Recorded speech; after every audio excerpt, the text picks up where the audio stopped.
1 Samuel 16வது அதிகாரம் அதனுடைய 1வது வசனம். கர்த்தர் சாமுவேலை நோக்கி, இஸ்ரவேலின் மேல் ராஜாவாய் இராதபடிக்கு நான் புறக்கணித்து தள்ளின சவுலுக்காக நீ எந்த மட்டும் துக்கித்து கொண்டிருப்பாய்? நீ உன் கொம்பை தைலத்தால் நிரப்பிக் கொண்டு வா. பெத்லகேமியனாகிய ஈசாயினிடத்திற்கு உன்னை அனுப்புவேன். அவன் குமாரரில் ஒருவனை நான் ராஜாவாக தெரிந்து கொண்டேன் என்றார். பெத்லகேமியனாகிய ஈசாயின் இடத்திற்கு உன்னை அனுப்புவேன். அவன் குமாரரில் ஒருவனை நான் ராஜாவாக தெரிந்து கொண்டேன் என்றார்.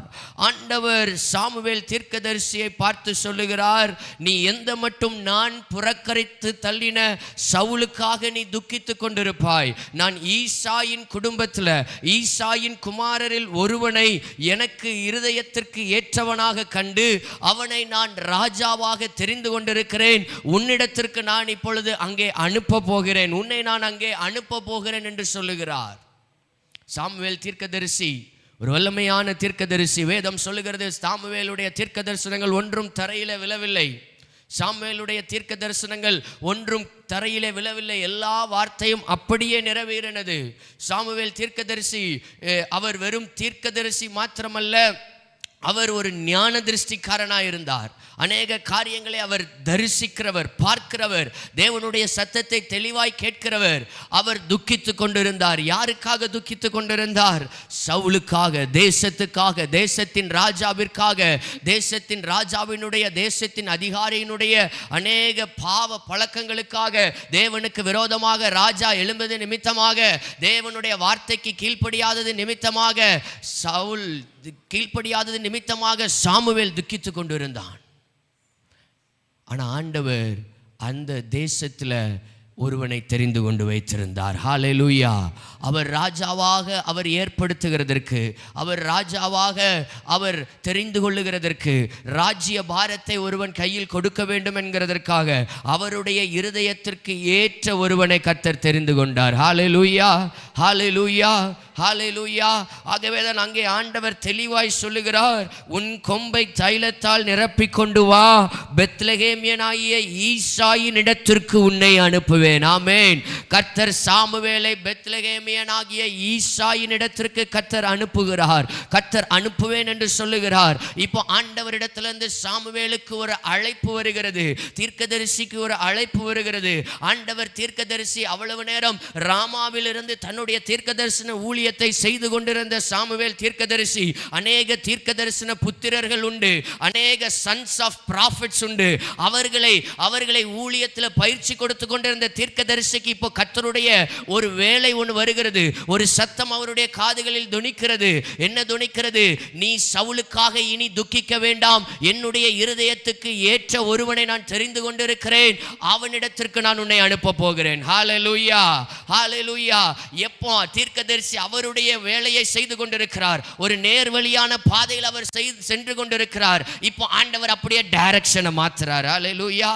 கர்த்தர் சில நேரம் நம்முடைய டைரக்ஷனை மாற்றுவார். கர்த்தர் சில நேரம் நம்ம போயிட்டு இருக்கிற பாதையில் ஆண்டவருடைய சத்தம் நமக்கு நேரே வந்து நம்முடைய திசையை கர்த்தர் சற்று திருப்புவார். இப்போ சாமுவேல் தீர்க்கதரிசிக்கு கர்த்தர் திசையை திருப்புகிறார். எதற்காக திருப்புகிறார்? உன் கொம்பை எடுத்துக்கொள், அதை தைலத்தால் நிரப்பு, நீ அபிஷேகம் பண்ணிவிக்க வேண்டிய வேலை வந்துவிட்டது, உனக்கு ஒரு பிரதானமான ஊழியம் வந்து இருக்கிறது. இதுவரை நீ தீர்க்கதரிசிகளுக்கு இம்பார்ட் பண்ணிட்டு இருந்த, இதுவரை நீ தீர்க்கதரிசிகளை அபிஷேகித்துக் கொண்டிருந்த, இதுவரை இளம் தீர்க்கதரிசிகளை நீ வழி நடத்தி கொண்டிருந்தாய். ஆனா இப்போ உனக்கு ஒரு வேலை வந்து விட்டது, ராஜாவை அபிஷேகம் பண்ண வேண்டிய ஒரு வேலை வந்து விட்டது. ஹல்லேலூயா. ஈசாயின் இடத்திற்கு உன்னை அனுப்புவேன். கர்த்தர் சாமுவேலை பெத்லகேமுக்கு அனுப்பினார். கர்த்தர் சாமுவேலை பெத்லகேமுக்கு அனுப்பினார். இப்போ சாமுவேல் சொல்றாரு, நான் எப்படி போவேன்? சவுல் இதை கேள்விப்பட்டால் என்னை கொன்று போடுவானே என்றான். அப்பொழுது கர்த்தர், நீ ஒரு காளையை கையோடே கொண்டு போய் கர்த்தருக்கு பலியிட வந்தேன் என்று சொல்லு. நீ ஒரு காளையை எடுத்துட்டு போ, நான் கர்த்தருக்கு பலியிட வந்தேன் என்று சொல்லு. ஈசாய் பெத்லகேமிலே ஒரு பயங்கரமான ஒரு செல்வ சீமான். அவர் யாருடைய பேரன்? ஈசாய் யாருடைய பேரன்? போவாசினுடைய பேரன். போவாஸ் ஒரு பெரிய நிலக்கிழார். அவர் ஒரு பெரிய ஜமீன்தார் போல. அநேக நிலங்கள் அவருக்கு உண்டு, அநேக வயல்கள் அவருக்கு உண்டு. போவாசுடைய பேரன், இன்னும் நம்ம ஊர் பாஷையில் சொல்லணும்னா போவாசுடைய வாரிசு, போவாசுடைய வாரிசு. அப்போ அவர் பயங்கரமான ஒரு மனிதனாக இருந்தார். மாத்திரமல்ல, இந்த ஈசாய் என்கிறவன் அங்கிருந்த அந்த கிராமத்திலிருந்த அநேகரை காட்டிலும் மதிப்புக்குரியவனாக இருந்தான். 1 சாமுவேல் 16வது அதிகாரத்தில் நம்ம பார்க்கிறோம் 18வது வசனம். 1 சாமுவேல் 16:18. அப்பொழுது அந்த வேலைக்காரரில் ஒருவன் பிரதியுத்தரமாக, இதோ பெத்லகேமியனாகிய ஈசாயின் குமாரன் ஒருவனை கண்டிருக்கிறேன். ஈசாயின் குமாரன். தாவீதை அட்ரஸ் பண்ணும் பொழுதே எப்படிதான் அட்ரஸ் பண்றாங்கன்னா, ஈசாயின் குமாரன், ஈசாயின் குமாரன் என்று. அப்படியானால் ராஜாவுக்கு ஈசா என்பவன் யார் என்று நன்றாய் தெரிந்திருக்கிறது. நம்ம ஊரில் எப்படி பெரிய பெரிய பிஸ்னஸ் பீப்புளை நம்ம எல்லாருக்கும் தெரியுமோ, டாடா குடும்பத்தை நமக்கு நல்லா தெரியும், அம்பானி, அதானி இவர்களை போன்றவர்களை எப்படி நல்லா தெரியுமோ, அதே போல ஈசா என்கிறவர் அந்த தேசத்தில் மிகவும் மதிக்கப்படத்தக்கவராக இருந்தார். அவர் ஒரு செல்வ சீமானாக இருந்தார். இந்த குடும்பத்தினிடத்திற்கு கர்த்தர் யார் அனுப்புகிறார்? சாமுவேல் தீர்க்கதரிசி அனுப்புகிறார். இப்போ சொல்லுறாரு, நீ உன் கையில் எதை எடுத்துட்டு போ, ஒரு காளையை கையோட கொண்டு போய் கர்த்தருக்கு பலியிட வந்தேன் என்று சொல்லி ஈசாயை பலி விருந்துக்கு அழைப்பாயாக.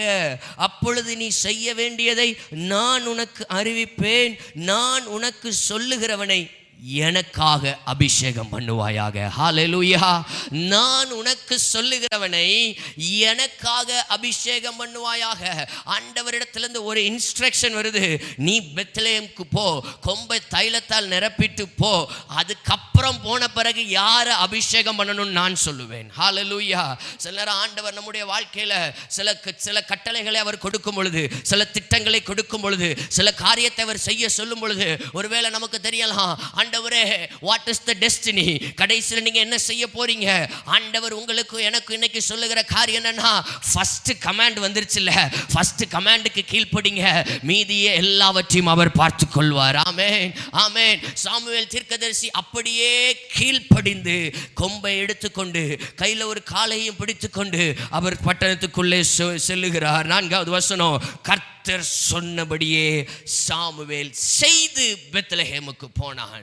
கர்த்தர் சொன்னபடியே சாமுவேல் பெத்லகேமுக்கு போனான் என்று அல்ல, கர்த்தர் சொன்னபடியே சாமுவேல் செய்து பெத்லகேமுக்கு போனான். ஆமென். அப்படியானால் கொம்பை எடுத்திருக்கிறார், அதை எண்ணெயால் என்ன செய்திருக்கிறார்? நிரப்பி இருக்கிறார், தைலத்தால் நிரப்பி இருக்கிறார். மாத்திரமல்ல, நல்ல ஒரு காளையை, பழுதற்ற ஒரு காளையை என்ன செய்திருக்கிறார்? அவர் தேடி கண்டுபிடித்து அதற்காக சாமுவேல் தன்னுடைய பிரயாசங்களை என்ன செஞ்சிருக்கிறார்? போட்டிருக்கிறார். பிரயாசப்பட்டு கர்த்தர் சொன்னதை செய்து இப்போ அவர் எங்க போறாரு? பெத்லகேமுக்கு போறார். ஹல்லேலூயா, ஹல்லேலூயா.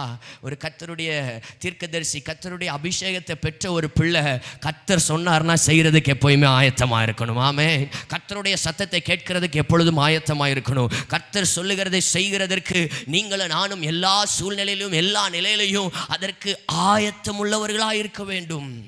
எனக்கு அன்பான தேவஜனமே, கர்த்தர் நம்மிடத்தில் எதிர்பார்க்கிற ஒன்று, கீழ்ப்படிதல் உள்ள ஒரு சந்ததியை கர்த்தர் தேடுகிறார்.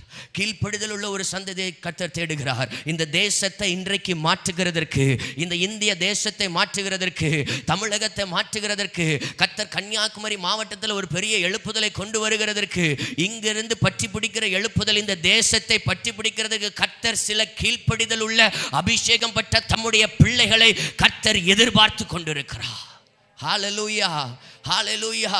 நம்ம நினைக்கலாம், ஆண்டவருடைய பார்வையில் நான் ஏதோ சாதாரணமா, இந்த உலகத்தின் பார்வையில் நான் சாதாரணமானவன், இந்த உலகத்தின் பார்வையில் நான் அற்பமா எண்ணப்பட்டவன், இந்த உலகத்தின் பார்வையில் நான் ஒன்றுமில்லாதவன், திறமையற்றவன், கிருபையற்றவன், எதுவும் என்னால் முடியாது என்று சொல்லி நினைத்துக் கொண்டிருக்கலாம். ஆனா கர்த்தருடைய சத்தம் என்று உங்களுக்கு வரும் பொழுது அந்த சத்தத்தில் ஒரு ஜீவன் இருக்கிறது.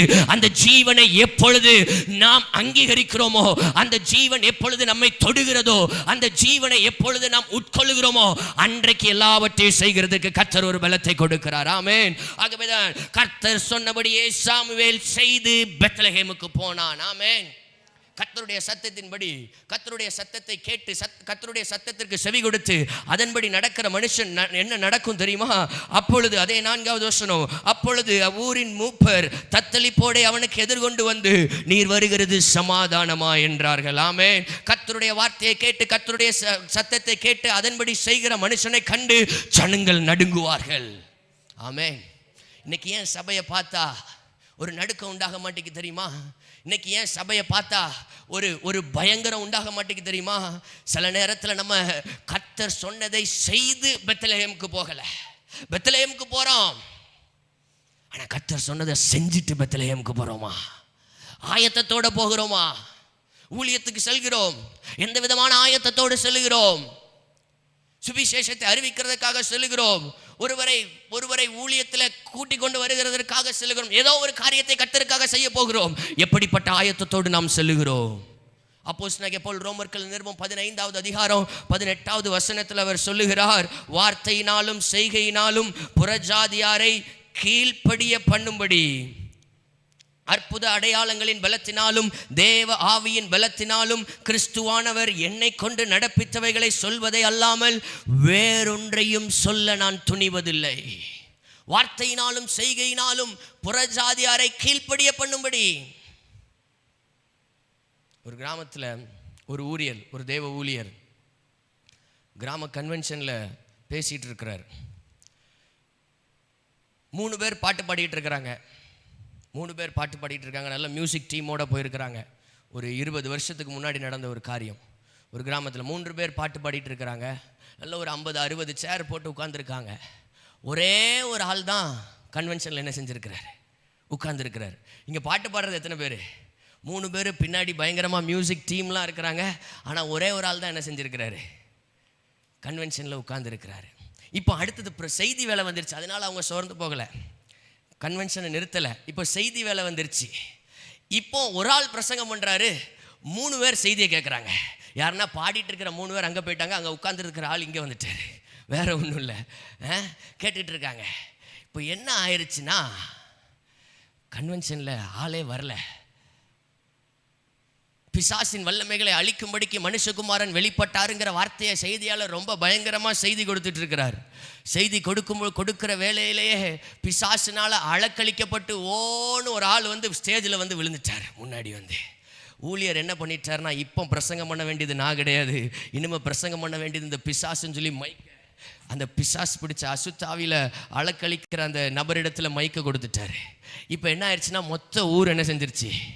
கூடிருச்சு. மொத்த ஊர் கூட்டினவுடனே எல்லார்ட்டையும் கேட்டிருக்காரு, இதை விரட்டணுமா இந்த ஊரை விட்டு? அவங்க ஆமாயா, இதுதான் எங்கள் ஊரில் பெரிய பிரச்சனையாக இருக்குது, இவனால் பெரிய தொல்லையாக இருக்குது, இதை விரட்டிட்டா எங்கள் ஊரில் என்ன உண்டாயிரும்? அப்போனா எல்லோரும் வந்து உட்காருங்க. இப்போ சேரெல்லாம் என்ன செஞ்சிச்சு? நிரம்பிச்சு. இப்போ எல்லோரும் இயேசுவேன்னு சொல்லுங்க, ஹல்லேலூயா. அது சொல்ல ஆரம்பிச்சாங்க, பிசாசு ஓட ஆரம்பிச்சிச்சு. இதுதாங்க வார்த்தையினாலும் செய்கையினாலும் புறஜாதியாரை கீழ்ப்படிய பண்ணும்படிக்கு அற்புத அடையாளங்களின் பலத்தினாலும் தேவ ஆவியின் வல்லமையினாலும் கிறிஸ்துவானவர் என்னை கொண்டு நடப்பித்தவைகளை அல்லாமல் வேறொன்றையும் நான் சொல்ல துணிவதில்லை.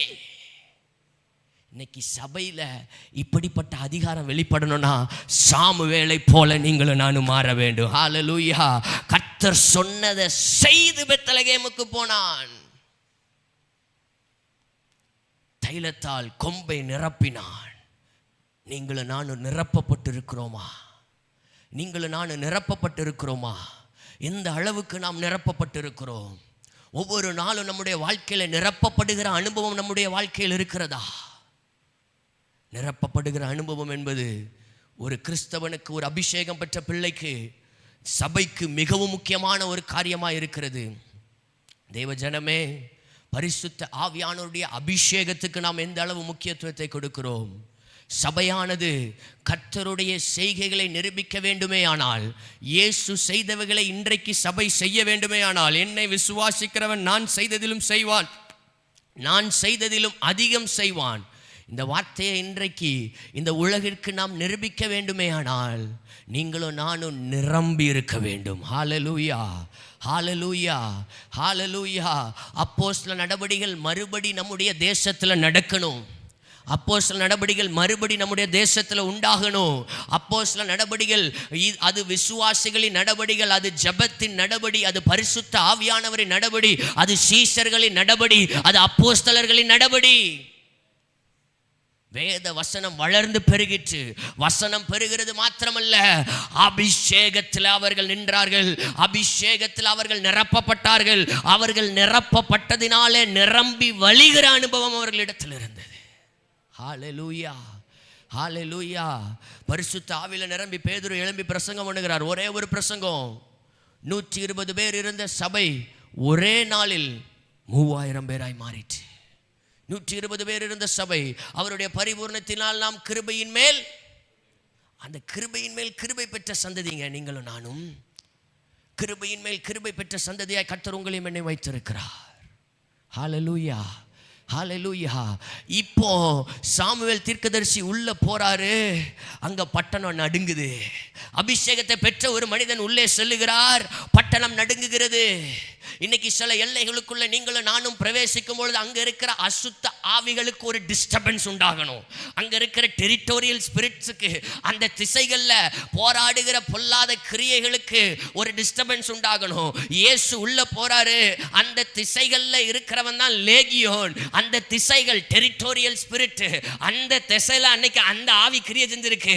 அங்க ஒரு டிஸ்டர்பன்ஸ் உண்டாயிருச்சு. ஹல்லேலூயா. அதே இயேசு இன்றைக்கு உங்களுக்குள்ளும் எனக்குள்ளும் அவர் இருக்கிறார். ஆமென். இன்னைக்கு நீங்களும் நானும் ஒரு காரியத்தை விசுவாசிக்கணும். நான் கேரியர் ஆஃப் ஜீசஸ் கிரைஸ்ட். இயேசுவை சுமக்கிறவங்க, அபிஷேகத்தை சுமக்கிறவங்க. நீங்க ஒரு கிராமத்துக்குள்ள பிரவேசிக்கும் பொழுது, நீங்க ஒரு வீட்டுக்குள்ள பிரவேசிக்கும் பொழுது, அந்த வீட்டுக்குள்ள, அந்த கிராமத்துக்குள்ள இயேசுவும் வருகிறார். ஹல்லேலூயா. Representative of Christ. அவருடைய சாயலில் உண்டாக்கப்பட்டிருக்கிறோம், அவருடைய சாயலில் உருவாக்கப்பட்டிருக்கிறோம். அப்போ சபையை பார்த்து இன்னைக்கு உலகம் நடுங்கும். ஆமென். இதுவரை நடுங்கலனா இனிமே நடுங்கும். ஹல்லேலூயா, ஹல்லேலூயா. கர்த்தர் அப்படிப்பட்ட ஒரு அதிகாரத்தையும் அபிஷேகத்தையும் கர்த்தர் சபை மேல் வைத்திருக்கிறார். சபைனா யாரை சொல்லிட்டு இருக்கிறேன்? உங்களையும் என்னையும் சொல்லுகிறேன். கர்த்தர் நம் மீது அப்படிப்பட்ட ஒரு ஆளுகையும் அதிகாரத்தையும் அபிஷேகத்தையும் கர்த்தர் வைத்திருக்கிறார். இப்போ என்ன கேட்குறாங்க? அவனோடு எதிர்கொண்டு வந்து நீர் வருகிறது சமாதானமா? அதற்கு அவன் சமாதானம் தான், கர்த்தருக்கு பலியிட வந்தேன், நீங்கள் உங்களை பரிசுத்தம் பண்ணிக்கொண்டு என்னோட கூட பலி விருந்துக்கு வாருங்கள் என்றான். மேலும் ஈசாயையும் அவன் குமாரரையும் பரிசுத்தம் பண்ணி அவர்களை பலி விருந்துக்கு அழைத்தான். ஹல்லேலூயா. இப்போ அவர் வந்ததனுடைய நோக்கத்தை அவர் என்ன செய்கிறார் சொல்லுகிறார். நான் சும்மா தான் வந்தேன், பலி விருந்துக்கு என்ன செஞ்சேன்? வந்தேன், பலி இடுகிறதற்காக வந்தேன். நீங்கள் உங்களை பரிசுத்தம் பண்ணி கொண்டு வாருங்கள், நீங்கள் உங்களை பரிசுத்தம் பண்ணி கொண்டு வாருங்கள். சாமுவேல் தீர்க்கதரிசி அந்த ஜனத்தின் மூப்பர்கள், பெத்லகேமில் இருக்கிற எல்லா மூப்பர்களையும் பார்த்து சொல்லுகிறார், நீங்கள் உங்களை பரிசுத்தம் பண்ணி கொண்டு வாருங்கள் என்று சொல்லிவிட்டு அவர் சொல்லுகிறார். ஈசாயையும் அவன் குமாரனையும் பார்த்து அவர் என்ன செய்கிறார் என்றார், அவர் பரிசுத்தம் பண்ணுகிறார், அவர்களை பலி விருந்துக்கு அழைக்கிறான். சாமுவேல் தீர்க்கதரிசி ஈசாயையும் அவனுடைய குமாரரையும் பரிசுத்தம் பண்ணுங்க. நல்லா தெரிஞ்சுக்கோங்க, சாமுவேல் தீர்க்கதரிசி பரிசுத்தம் பண்ண. ஆங்கில வேதாமத்தில் ரொம்ப கிளியரா எழுதியிருக்கும் அந்த வேர்டு. he sanctified them. அவன் என்ன செய்கிறான்? பரிசுத்தம் பண்ணுகிறான்.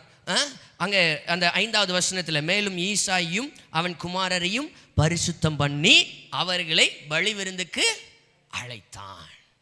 இப்ப சாமுவேல் தீர்க்கதரிசி ஈசாயையும் அவன் குமாரரையும் பரிசுத்தம் பண்ணி அவர்களை பலி விருந்துக்கு என்ன செய்கிறார்? அழைக்கிறார். ஆமாப்பா, ஆண்டவர் என்னைய பலி கொடுக்கறதுக்காக என்ன செய்திருக்கிறார்? அனுப்பியிருக்கிறாரு. பலி விருந்துக்கு நீங்கள்லாம் வாங்க. இப்போ காளையை சும்மா என்ன செய்யல, கொண்டு வரல. காளையை என்ன செஞ்சிருப்பார்? பரிசுத்தம் பண்ணுறதுக்கு பலியிட்டிருப்பார். ஏன்னா ரத்தம் சிந்தப்பட்டாதான் பாவம் மூடப்படும். பாவம் கழுவப்படாது, பாவம் மூடப்படும். இயேசுவின் ரத்தம் மாத்திரம்தான் பாவத்தை கழுவும். ஆனால் இளங்காலை, வெள்ளாட்டுக்கடா இவைகளின் ரத்தம் பாவத்தை மூடும்.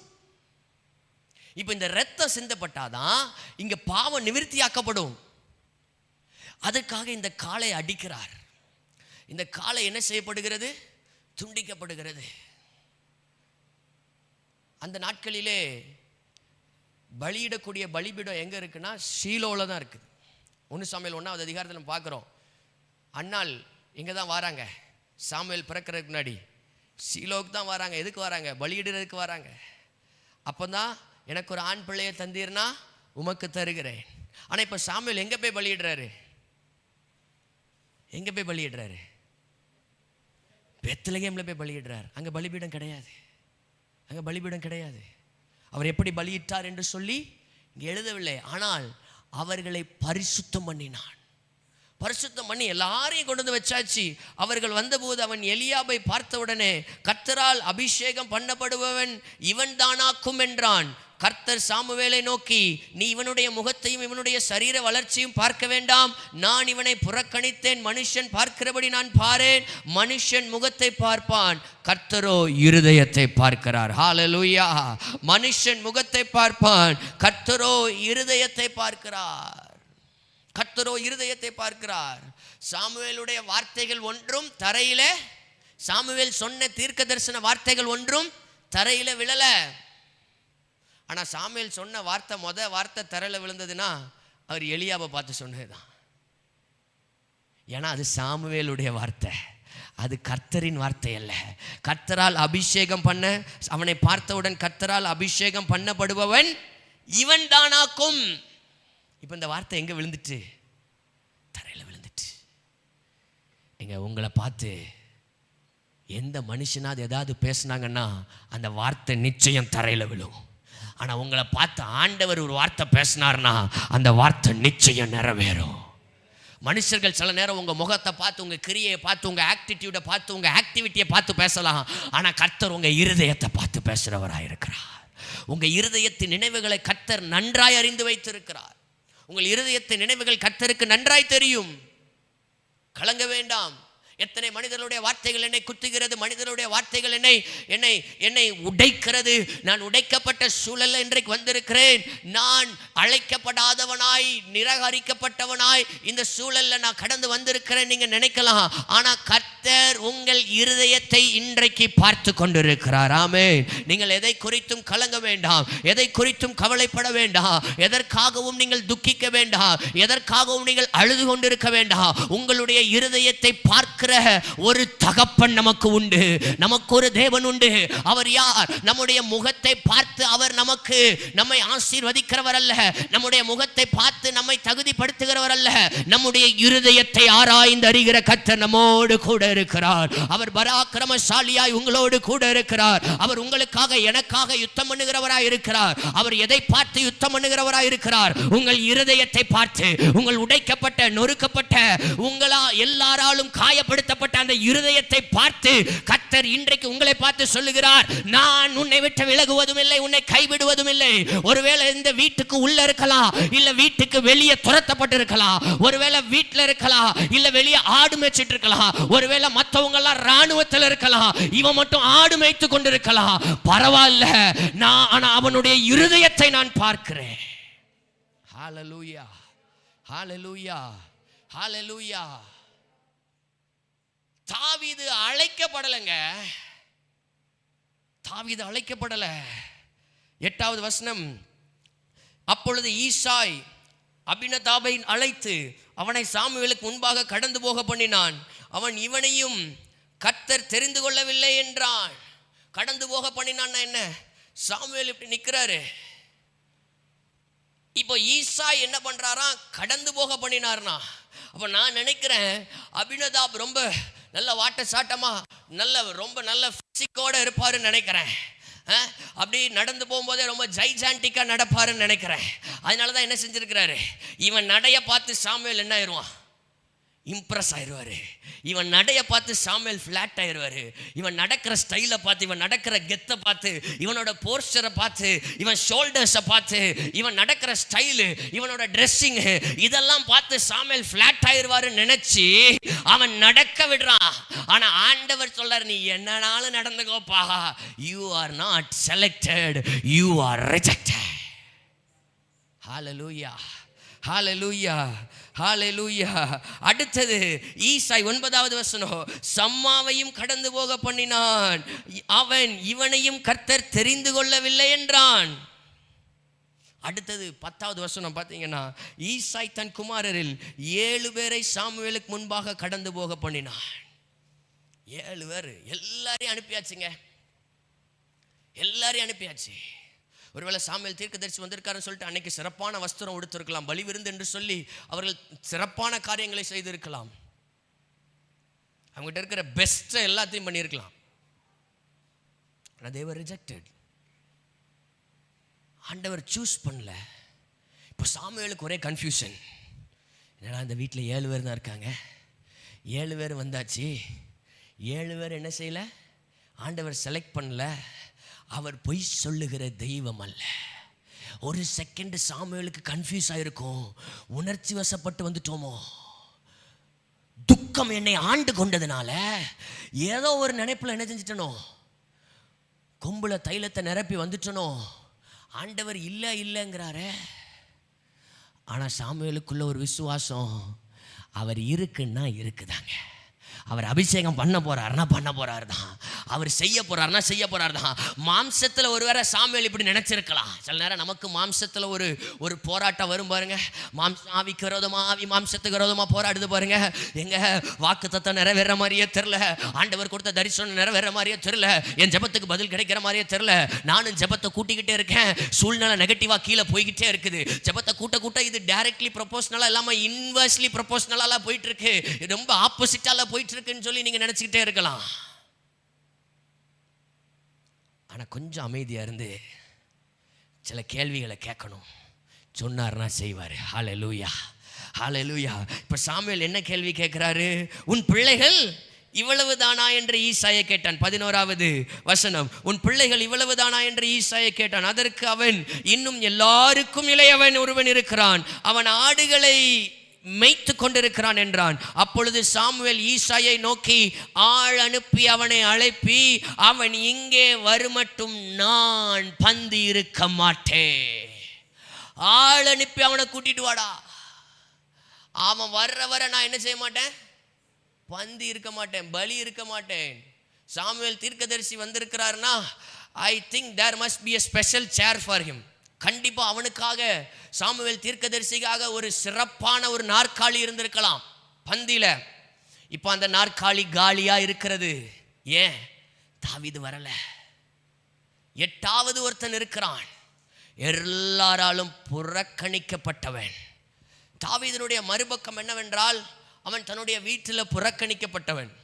ஈசாய் ஒரு செல்வ சீமானா இருந்தான். வேதத்தை திருப்பிக் கொள்ளலாம். 2 சாமுவேல் 1வது அதிகாரம் அதனுடைய 18வது வசனம். 2 சாமுவேல் 1வது அதிகாரம் அதனுடைய 18வது வசனம். வில் வித்தையை வாசியுங்கள்.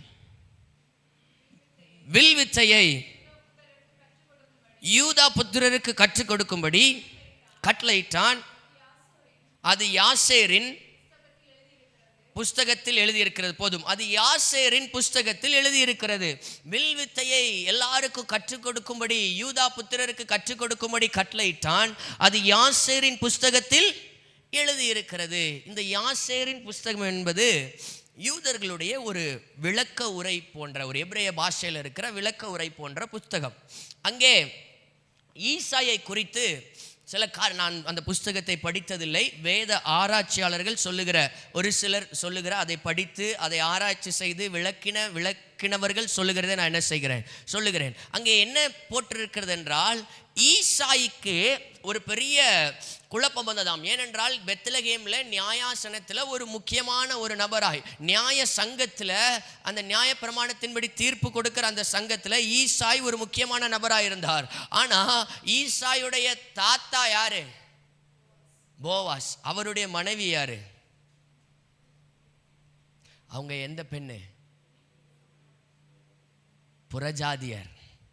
அதன் நிமித்தமாக புறஜாதியார் வம்சத்துல மிக்ஸாயி வந்த இவர் எப்படி நியாயாசனத்துல நியாயம் தீர்க்க உட்காரலான்னு சொல்லி ஒரு பிரச்சனை வருதான். அந்த நேரத்தில் இவர் போஸ்ட் என்ன செய்யுது? கலருது. அந்த போஸ்ட்டை விட்டு இவரை தூக்குறதுக்காக சில பிரச்சனைகள் நடக்கும் பொழுது, அந்த நேரத்தில் அவர் செய்த சில தந்திரங்கள், சில சீப்பான காரியங்கள், அப்போ நடந்த சில காரியங்கள்ல பிறந்தது தான் யாருன்னா தாவீது. ஆகையினால தான் வேதத்தை திருப்பிக் கொள்ளலாம். சங்கீதம் 22 அவன் பிறக்கும் பொழுதே புறக்கணிக்கப்பட்டவன். 10வது வசனம், சங்கீதம் 22:10. கற்பத்திலிருந்து வெளிப்பட்ட போதே உமது சார்பில் விழுந்தேன், நான் என் தாயின் வயிற்றில் இருந்தது முதல் நீர் என் தேவனாயிருக்கிறீர். ஈசாய் அந்த பிரச்சனை வந்ததுனால யாரை திருமணம் பண்ண அவர் திட்டம் செய்தார் என்றால், ஈசாயின் மனைவியினுடைய வேலைக்காரியை திருமணம் செய்கிறதற்காக அவர் திட்டம் பண்ணி இருக்கிறார். இதை அந்த வேலைக்காரி ஈசாயினுடைய தன்னுடைய எஜமானிடத்தில், அந்த ஈசாயினுடைய மனைவியினிடத்தில் சொல்லி இருக்கிறார். சொல்லும் பொழுது அங்கே அன்றைக்கு அவர் என்றைக்கு திருமணம் செய்து கொள்ளுகிறார் என்று சொல்லுகிறாரோ, யூதர்களுடைய திருமண முறை என்றவென்றால் பெண்ணினுடைய முகம் என்ன செய்யும்? மறைக்கப்படும். எப்படி, யாரு அவர் பேர் என்ன, யாக்கோபு நடந்துச்சோ அதே மாதிரி இங்க ஒரு சம்பவம் என்ன செஞ்சிருக்கு, நடந்தது. அதுல பிறந்தது தான் யாரு? தாவீது.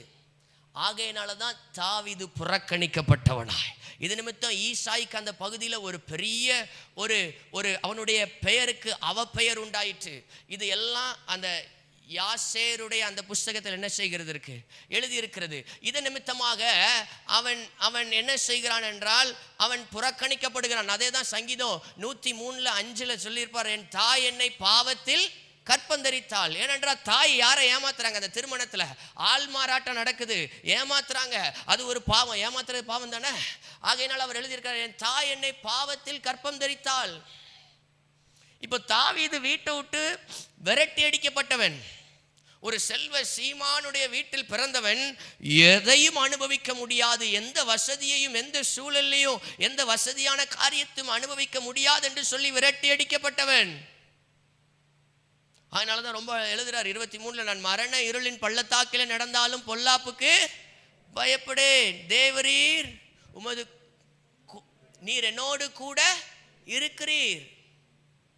அவர் நிச்சயமாகவே மரண இருளின் பள்ளத்தாக்கில் என்ன செய்திருக்கிறார், அதை குறித்து அவர் பாடின சங்கீதம் தான் சங்கீதம் 118வது சங்கீதம். வேதத்தை திருப்பிக் கொள்ளலாம்.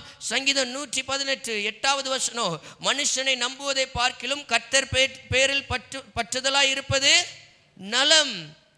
மனுஷனை நம்புவதை பார்க்கிலும் கர்த்தர் பேரில் பற்றுதலாய் இருப்பது நலம். பிரபுக்களை நம்புவதை பார்க்கிலும் கர்த்தர் பேரில் பற்றுதலாய் இருப்பது நலம். அவனுடைய தகப்பன் ஒரு பிரபு, அவனுடைய தகப்பன் பெத்லகேமில் ஒரு பிரபு, அவர் ஒரு தலைவர். ஆகவே தான் அவர் சொல்கிறார், மனுஷனை நம்புவதை பார்க்கிலும் கர்த்தர் பேரில் பற்றுதலாய் இருப்பது நலம், பிரபுக்களை நம்புவதை பார்க்கிலும் கர்த்தர் பேரில் பற்றுதலாய் இருப்பது நலம். அப்படியானால் தாவீது தன்னுடைய வீட்டிலே இந்த பலி விருந்துக்கு அன்இன்வைட்டட், அழைக்கப்படாதவன். மாத்திரமல்ல, அந்த வீட்டில் தாவீது அன்ரெகக்னைஸ்ட், மதிக்கப்படாதவன். அது மட்டும் இல்ல, ராஜாவா இருக்கிறதுக்கு இவன் அன்ஃபிட்னு அவங்களே டிசைட் பண்ணிட்டாங்க. Uninvited, unrecognised, unfit.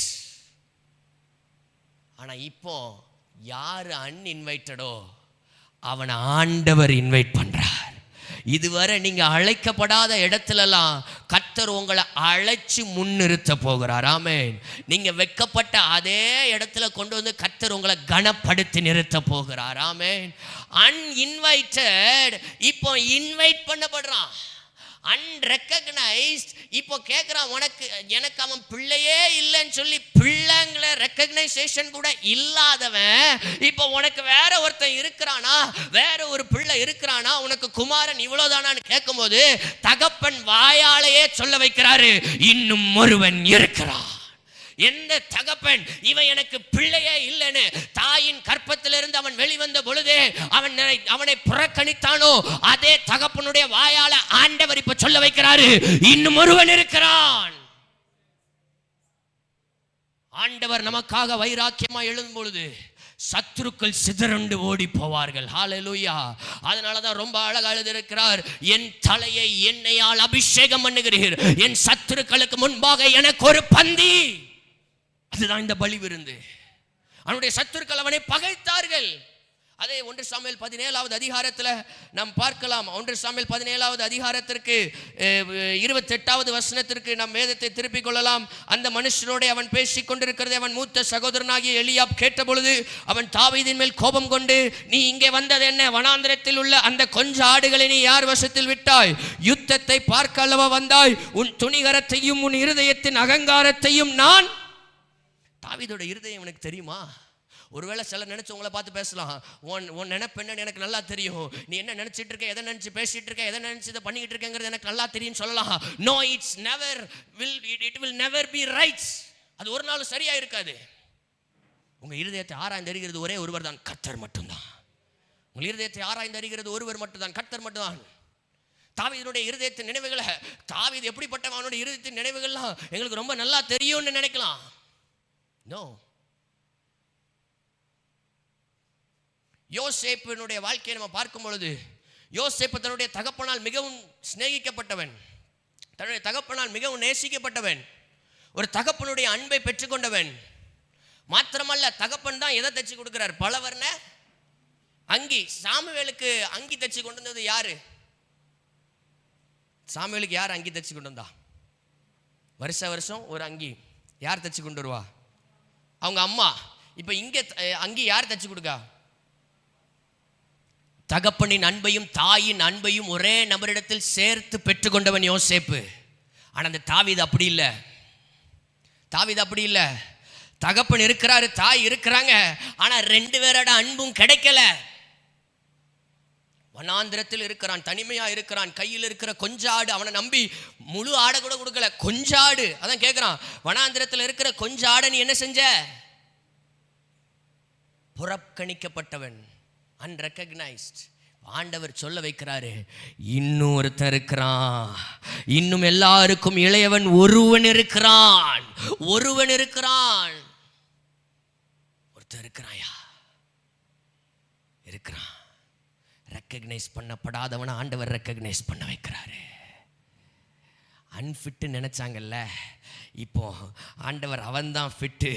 அவனை ஆள் அனுப்பி அழைப்பி, அவன் இங்கே வரும் மட்டும் பந்தி இருக்க மாட்டேன், அன்இன்வைட்டடுங்க, இன்வைட் பண்ணப்படுறான். அன்ரெகக்னைஸ்டுங்க, ஆண்டவர் ரெக்கக்னைஸ் பண்றாருங்க. அன்ஃபிட்டு நினைச்சாங்க, இப்போ ஆண்டவர் அவன் தான் ஃபிட்டுன்னு ஆக்குறாரு.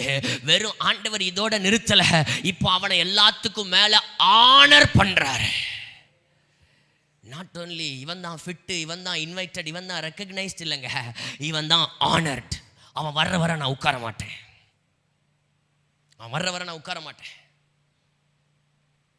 யோசித்து பாருங்கள், ஒரு பெரிய பிரபு நம்முடைய வீட்டில் வந்து திடீர்னு அந்த நேரம் உங்கள் பிள்ளை எங்கேயோ வெளியே போயிருக்காங்க, அவனை தேடி தானே நான் வந்தேன், அவன் வரட்டும், அதுக்கு பிறகு நான் வீட்டுக்குள்ளே வாரேன்னா நம்ம சும்மா நிற்போமா? எவ்வளோ ஒரு டென்ஷனான ஒரு சிச்சுவேஷன் இருக்கும், சூழ்நிலை எப்படி இருக்கும்? இது வேற இவர் சாதாரண தீர்க்கதரிசி இல்லை, இவர் சொன்னா அது அப்படியே நடக்குது.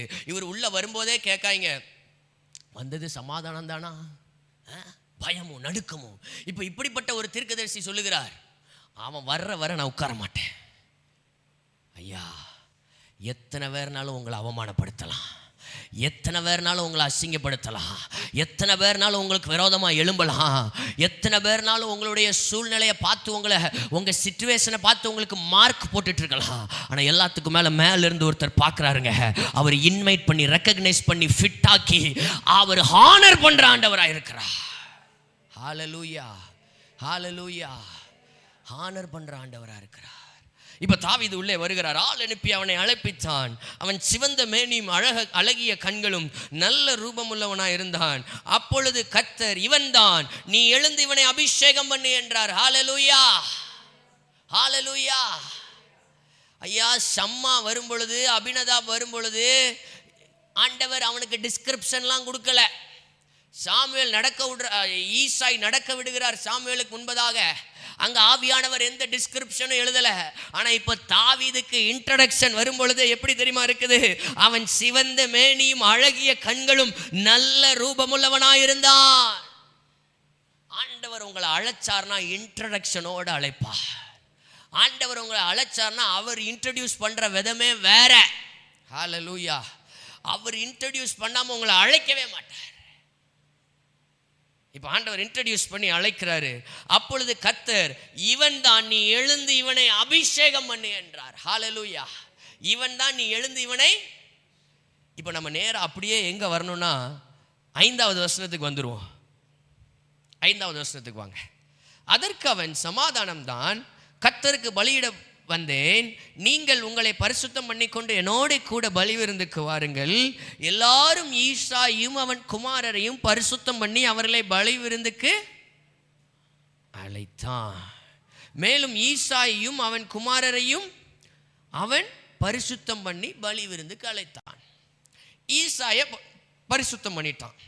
7 குமாரர்கள் அங்க இருந்தாங்க. 7 குமாரர்களையும் பரிசுத்தம் பண்ணிட்டான். எதற்காக பரிசுத்தம் பண்ணுகிறான்? இவர்கள் அபிஷேகிக்கப்பட, இதுல யாரோ ஒருத்தரை கர்த்தர் இந்த 7 பேர்ல என்ன செய்ய போறார்? அபிஷேகிக்க போகிறார். அதனால என்ன செய்யணும்? இவங்களை பரிசுத்தம் பண்ணணும். இப்போ தாவீது சும்மா ஆட்டு மந்தையில இருந்து வராருங்க, ஆடு மேய்ச்சிட்டு வராரு, வனாந்திரத்தில் வராரு, வேர்த்து பூத்து வந்திருப்பாரு. எப்படி வந்திருப்பாரு? ஆடு மேய்ச்சிட்டு வந்தவர் வேர்த்து விறுவிறுத்து வந்திருப்பாரு. அது மட்டுமா, ஆடு மேலே என்ன நாத்தம் அடிக்கோ அதே நாத்தம் அவர் மேலே என்ன செஞ்சிருக்கும்? அதே ஸ்மெல் அடிச்சிருக்கும். இப்போ வாராரு, இவன் தான் இவனை அபிஷேகம் பண்ணு, இவனை பரிசுத்தம் பண்ணி அபிஷேகம் பண்ணுன்னு ஆண்டவர் சொல்லலை. அவனை அபிஷேகம் பண்றதுக்கு முன்னாடி அவனை பரிசுத்தம் பண்ண வேண்டியது அவசியம் தேவைப்படலை. டைரக்டா அபிஷேகம். ஏன் தெரியுமா? என்ன ரகசியம் தெரியுமா? ஆண்டவர் தாவீதை ஏன் தெரிந்து கொண்டார் தெரியுமா? ஆண்டவர் தாவீதை தெரிந்து கொண்டதனுடைய ஒரு உன்னதமான ஒரு அழைப்பு. சும்மா ஒன்றும் ஆண்டவர் தாவீதை தெரிந்து கொள்ளலை. ஆண்டவர் தாவீதை பார்த்து சொல்றாரு, ஒன்னிய தெரிந்து கொள்ளுகிறதற்காக நான் 7 பேரை ரிஜெக்ட் பண்ணி தெரிந்து கொண்டிருக்கேன். நீ தான் ஃபிட்டுன்னு காட்டுறதுக்காக, நீ தான் என் இருதயத்துக்கு ஏற்றவன்னு காட்டுறதுக்காக நான் 7 பேரை காலி பண்ணியிருக்கேன். 7 பேரை நான் புறக்கணித்து இருக்கிறேன். ஆண்டவர் ரொம்ப சூஸ் பண்ணி எடுத்திருக்கிறார். சும்மா போய் சாமுவேல் தீர்க்கதரிசி கழுதை எங்க இருக்குன்னே கரெக்டா சொன்னவர் பேரை சொல்லிட மாட்டாரா? ஆண்டவர் சாமுவேல் தீர்க்கதரிசிக்கு எங்க கழுதைக்கே தீர்க்கதரிசனம் வருது, தாவீதுக்கு வராதா? அழகா ஆண்டவர் அங்க ஈசா வீட்டுக்கு போப்பா, அங்க தாவீதுன்னு ஒருத்தர் இருப்பான், அவன் ஆட்டு மந்தையில ஆட்டு வனாந்திரத்தில் ஆடு மேய்ச்சிக்கிட்டு இருப்பான், அவனை வர சொல்லு, அவனை தான் அபிஷேகம் பண்ண போறேன்னு சொல்லுன்னு போய் சொல்லியிருக்கலாம். ஆண்டவர் அதை பண்ணல. ஆண்டவர் எதை செஞ்சாலும் ஒரு பெரிய மகிமையை அதுக்கு பின்னாடி வச்சிருப்பார். இக்காலத்து பாடுகள் இனி வரும் மகிமைக்கு ஒப்பிடத்தக்கவைகள் அல்ல. ஒருவேளை இன்னைக்கு நீங்க பாடுபட்டு கொண்டு இருக்கலாம், ஒருவேளை இன்னைக்கு நீங்க கடந்து செல்கிற பாதை முள்ளுகளா இருக்கலாம், இன்னைக்கு ஒருவேளை உங்களுடைய வழி அது வித்தியாசமான வழியா இருக்கலாம், கரடு முரடான பாதையா இருக்கலாம். ஆனா இதற்கு பின்னணியத்தில் கர்த்தர் வைத்திருக்கிற மகிமை இக்காலத்து பாடுகளுக்கு தக்கதாய் அல்ல. இனி வழிபடும் மகிமை அது ஒப்பிடத்தக்கவைகள் அல்ல. இன்றைக்கு நீங்க படுகிற பாடுகளின் அளவின்படி அந்த மகிமை இருக்காது. அந்த மகிமையோட அளவே வேற, அந்த மகிமையோட அளவே வேற. கர்த்தர் உங்களுக்கு அப்படிப்பட்ட ஒரு மகிமையை கொடுத்திருக்கிறார். ஏன் இந்த பாதையில நான் போகிறேன்? கர்த்தர் ஏன் இந்த பாதையில் நடத்துகிறார்? நீங்கள் தரித்து நின்று கர்த்தர் உங்களுக்கு செய்யும் ரட்சிப்பை பாருங்கள். தரித்து நில்லுங்க. என்ன பிரச்சனை வந்தாலும் சரி, என்ன போராட்டம் வந்தாலும் சரி, கர்த்தருக்கு முன்பாக நில்லுங்கள். எலியா சொல்லுகிறான், கர்த்தருக்கு முன்பாக நிற்கிற நான், கர்த்தருக்கு முன்பாக நிற்கிற நான். கர்த்தருக்கு முன்பாக நில்லுங்கள். தாவீது வனாந்திரத்தில் கர்த்தரோடு இருந்தான், கர்த்தரோடு பேசுகிறவனாய் இருந்தான், கர்த்தரை துதித்து பாடுகிறவனாய் இருந்தான். எல்லா சூழ்நிலையிலையும் அவனுக்கு ஆதாரமா இருந்தது, அவனுக்கு அடைக்கலமா இருந்தது, அவனுக்கு ஒரே ஒரு நபர் தான், கர்த்தர் மட்டும்தான், கர்த்தர் மட்டும்தான். இன்றைக்கு எத்தனை பேர் கர்த்தரை சார்ந்து நிற்கிறோம்? அதனால தான் ரொம்ப தெளிவாய் அவரால் சங்கீதம் 22 எழுத முடிகிறது, நான் என் தாயின் கற்பத்தில் வெளிப்பட்ட நாள்ல இருந்தே உம்முடைய சார்பில் நான் விழுந்தேன். கர்த்தருக்கு முன்பாக விழுந்து கிடக்கிறவன் தாவீது. கற்பத்தில் வெளிப்பட்ட போதே உமது சார்பில் விழுந்தேன், நான் என் தாயில் வயிற்றில் இருந்த முதல் நீர் என் தேவனாயிருக்கிறீர். நான் கற்பத்தில் வெளிப்பட்ட நாள்ல இருந்தே உம்முடைய சார்பில் விழுந்துட்டேன். நீங்கள் தரித்து நின்று கர்த்தர் உங்களுக்கு செய்யும். நிற்க முடியலையா? விழுந்துருங்க அவர் பாதத்தில். ஆண்டவர்கிட்ட நிற்கிறதுக்கு பலன் கேளுங்க. ஆண்டவரே, நான் தரித்து நிற்கணும், எனக்கு நிற்கிறதுக்கு மட்டும் பலன் தாங்கப்பா. உங்கள் சமூகத்தில் நிற்கிறதுக்கு, உங்கள் வார்த்தையை பிடிச்சி நிற்கிறதுக்கு பலன் தாங்க. நிற்க முடியலையா? விழுந்துருங்க. நிற்க முடியலையா? விழுந்துருங்க. அவர் சார்பில், அவருடைய சமூகத்தில் விழுந்துருங்க. கர்த்தர் பார்த்துக் கொள்வார். ஏனென்றால் இந்த யுத்தத்தை செய்கிறது நீங்கள் அல்ல. தாவீதுக்கு இந்த 1 சாமுவேல் 16வது அதிகாரத்தில் யுத்தத்தை செய்தது தாவீது இல்ல. கர்த்தருடைய சார்பில் விழுந்து கிடந்தான். அவனுக்காக கர்த்தர் ஒரு சாமுவேல் தீர்க்கதரிசியை எழுப்பினார். கர்த்தர் அவனுக்காக யுத்தத்தை நடப்பித்தார். என் சத்துருக்களுக்கு முன்பாக நீர் எனக்கு ஒரு பந்தியை ஆயத்தப்படுத்தி என் தலையை எண்ணெயால் அபிஷேகம் பண்ணுகிறீர். என் தலையை எண்ணெயால் அபிஷேகம் பண்ணுகிறீர். தாவீது பரிசுத்தம் பண்ணப்படாததினுடைய ஒரு காரணம் என்னவென்றால் எப்பொழுதும் கர்த்தரோடு இருக்கிறவனாயிருந்தான். ஹல்லேலூயா, ஹல்லேலூயா, ஹல்லேலூயா, ஹல்லேலூயா. எப்பொழுதும் கர்த்தரோடு இருந்தான். எப்பொழுதும் கர்த்தரோடு இருந்தான். ஆண்டவர் மற்றது எல்லாரும் ரிஜெக்ட் பண்ணிட்டாரு. ஏன் தெரியுமா? ஏன் அவங்கள ரிஜெக்ட் பண்ணார் தெரியுமா? அவன் மேல இருக்கிற காலிங் எவ்வளோ ஸ்ட்ராங்னு காட்டுறதுக்காக. உங்க மேல இருக்கிற அழைப்பு எவ்வளவு எவ்வளவு உறுதியானது என்கிறதை கர்த்தர் காண்பிக்கிறதற்காக கர்த்தர் சிலரை நிராகரிக்கலாம். எங்க வீட்டில் மட்டும் புறக்கணிக்கப்பட்டவன் அல்ல, ராஜாவாலும் புறக்கணிக்கப்பட்டவன் தான் இந்த தாவீது. 1 சாமுவேல்ல பார்க்கிறோம், சவுல் நல்ல பராக்கிரமசாலிகளை தன்னுடைய எதில் தெரிந்து கொண்டான், தன்னுடைய ஆர்மியில பராக்கிரமசாலிகளை சவுல் தெரிந்து கொண்டார் என்று சொல்லி நம்ம வேதத்தில் வாசிக்கிறோம். அப்போ வீட்டில் இருக்கிற எல்லாரும் சகோதரர்கள் எல்லாரும் ஆர்மியில் இருக்கிறாங்களா? அப்போ நிச்சயம் இவரும் அந்த கண்டெஸ்ட்டுக்கு என்ன செஞ்சிருப்பார், இன்டர்வியூக்கு போயிருப்பார். ரிஜெக்டட். ராஜா புறக்கணித்து தள்ளிட்டார், வீட்டில் புறக்கணித்து தள்ளிட்டாங்க, சகோதரர்கள் புறக்கணித்து தள்ளிவிட்டார்கள். இங்கே யோசேப்புக்காது தகப்பன் இருந்தாருங்க, சகோதரர்கள் தான் புறக்கணித்து தள்ளினாங்க. இங்க தாவீதுக்கு கூட நிற்கிறதுக்கு யாரும் கிடையாது, கர்த்தர் மட்டும்தான். கர்த்தர் மட்டும்தான். ஒருவேளை உங்க வாழ்க்கை யோசேப்பை போல இல்லாம தாவீதை போட ஒரு சூழலை நீங்க நின்று கொண்டிருக்கலாம். ஆனா உங்களுக்காக யுத்தம் செய்கிற, உங்களுக்காக பரிந்து பேசுகிற, உங்கள் சார்பில் உங்களை ரட்சிக்கிற கர்த்தர் ஒருவர் இருக்கிறார். எனக்கு நிற்கிறதுக்கு பலன் தாங்க ஆண்டவரேன்னு கேட்கணும். நிற்க முடியலையா? விழுந்துருங்க, அவருடைய சமூகத்தில் விழுந்துருங்க. கர்த்தரை விட்டு தூரம் போனா உங்களுக்கும் எனக்கும் எந்த காரியத்திலும் நீங்களும் நானும் ஜெயத்தை பார்க்க முடியாது. கர்த்தர் தான் நமக்கு ஆதாரம், கர்த்தர் தான் நமக்கு பதில் தருகிறவராக இருக்கிறார்.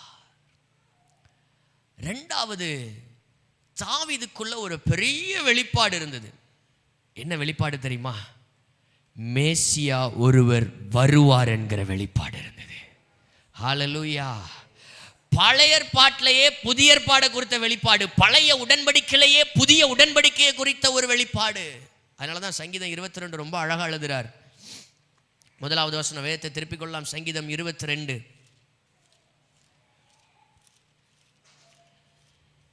1வது வசனம். சங்கீதம் 22. என் தேவனே, என் தேவனே, ஏன் என்னை கைவிட்டீர்? எனக்கு உதவி செய்யாமலும் நான் கதறி சொல்லும் வார்த்தைகளை கேளாமலும் ஏன் தூரமாக இருக்கிறீர்? சங்கீதம் 22 மேசியாவை குறித்த தீர்க்க தரிசன சங்கீதம். மேசியாவை குறித்த தீர்க்க தரிசன சங்கீதம், இயேசு கிறிஸ்துவை குறித்த தீர்க்க தரிசன சங்கீதம் தான் சங்கீதம் 22. இந்த 22வது சங்கீதம் ஒவ்வொரு வசனம், முதல் வசனத்திலிருந்து கடைசி வசனம் வரை நம்ம கிறிஸ்துவை குறித்து என்ன செய்யலாம், ஒப்பிட்டு பார்க்கலாம். தாவீதுக்கு ஒரு வெளிப்பாடு இருந்தது. இந்த பலியிட போகிற காளை இல்லைங்க, அடுத்தது ஒருத்தர் பலியிடப்பட போகிறார். அப்படிப்பட்ட ஒரு காலம் வரப்போகிறது. அவர் பலியிடப்படும் பொழுது இளங்காளை, வெள்ளாட்டுக்கடா இவைகளின் இரத்தத்தினாலே அல்ல, தம்முடைய சொந்த இரத்தத்தினாலே நித்திய மீட்பை உண்டு பண்ணுவார். கிறிஸ்துவை குறித்த வெளிப்பாடு தாவீதுக்கு இருந்தது. சிலுவையில் அவர் என்ன செய்ய போகிறார் என்கிறதை குறித்த வெளிப்பாடு இருந்தது. ஓ, வெள்ளாட்டு கடா காளை இவைகளின் இரத்தத்தினால் அல்ல, சொந்த இரத்தத்தினால் ஒருத்தர் மீட்கப்பட போகிறார், மீட்க வரப்போகிறார். இந்த வெளிப்பாடு அவன் வாழ்க்கையை மாத்திட்டு. இன்னைக்கு நமக்கு கிறிஸ்துவை குறித்த வெளிப்பாடு இருக்கிறதா? சிலுவையில் கர்த்தர் என்ன செய்திருக்கிறாருங்கிற வெளிப்பாடு. நாட் ஜஸ்ட் நாலேஜ், அறிவு இல்லைங்க, வெளிப்பாடு. அந்த வெளிச்சம், அந்த வெளிச்சம்னா என்னது? டார்ச் அடிச்சா வெளிச்சம்.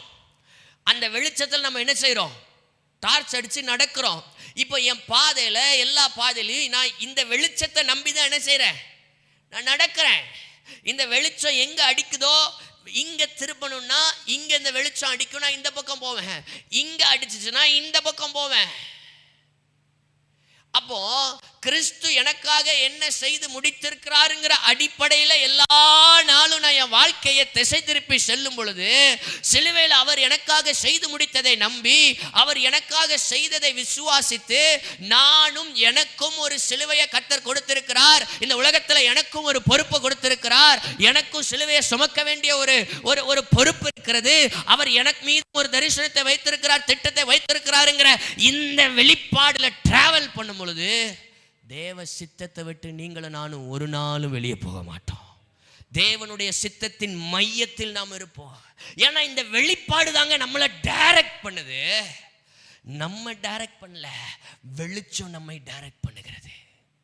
ஹல்லேலூயா, ஹல்லேலூயா. எத்தனை பேருக்கு நான் சொல்லுறது புரிகிறது? புரிஞ்சவங்க ஒரு அல்லேலூயா சொல்லலாமா? ஹல்லேலூயா, ஹல்லேலூயா. தாவீதுக்கு யாருக்கும் இல்லாத ஒரு வெளிச்சம் இருந்தது, யாருக்கும் இல்லாத ஒரு வெளிப்பாடு இருந்தது. அதுவும் எதுல ஸ்டார்ட் ஆகுது தெரியுமா? என் தேவனே, என் தேவனே, ஏன் என்னை கைவிட்டீர்? இயேசு சிலுவையில சொன்ன 4வது வார்த்தையை முதல் வசனமாக எழுதுகிறார். காரணம் என்ன தெரியுமா? அங்கே மனிதனுக்கும் தேவனுக்கும் ஒரு பிரிவினை உண்டாயிருந்தது. இவர் எப்போ என் தேவனே, என் தேவனே, ஏன் என்னை கைவிட்டீர் சொல்றாரோ, அப்போ மனிதனுக்கும் மனுக்குலத்திற்கும் தேவனுக்கும் ஒரு உறவு உண்டாகிறது, பிள்ளை என்கிற உறவு உண்டாகிறது.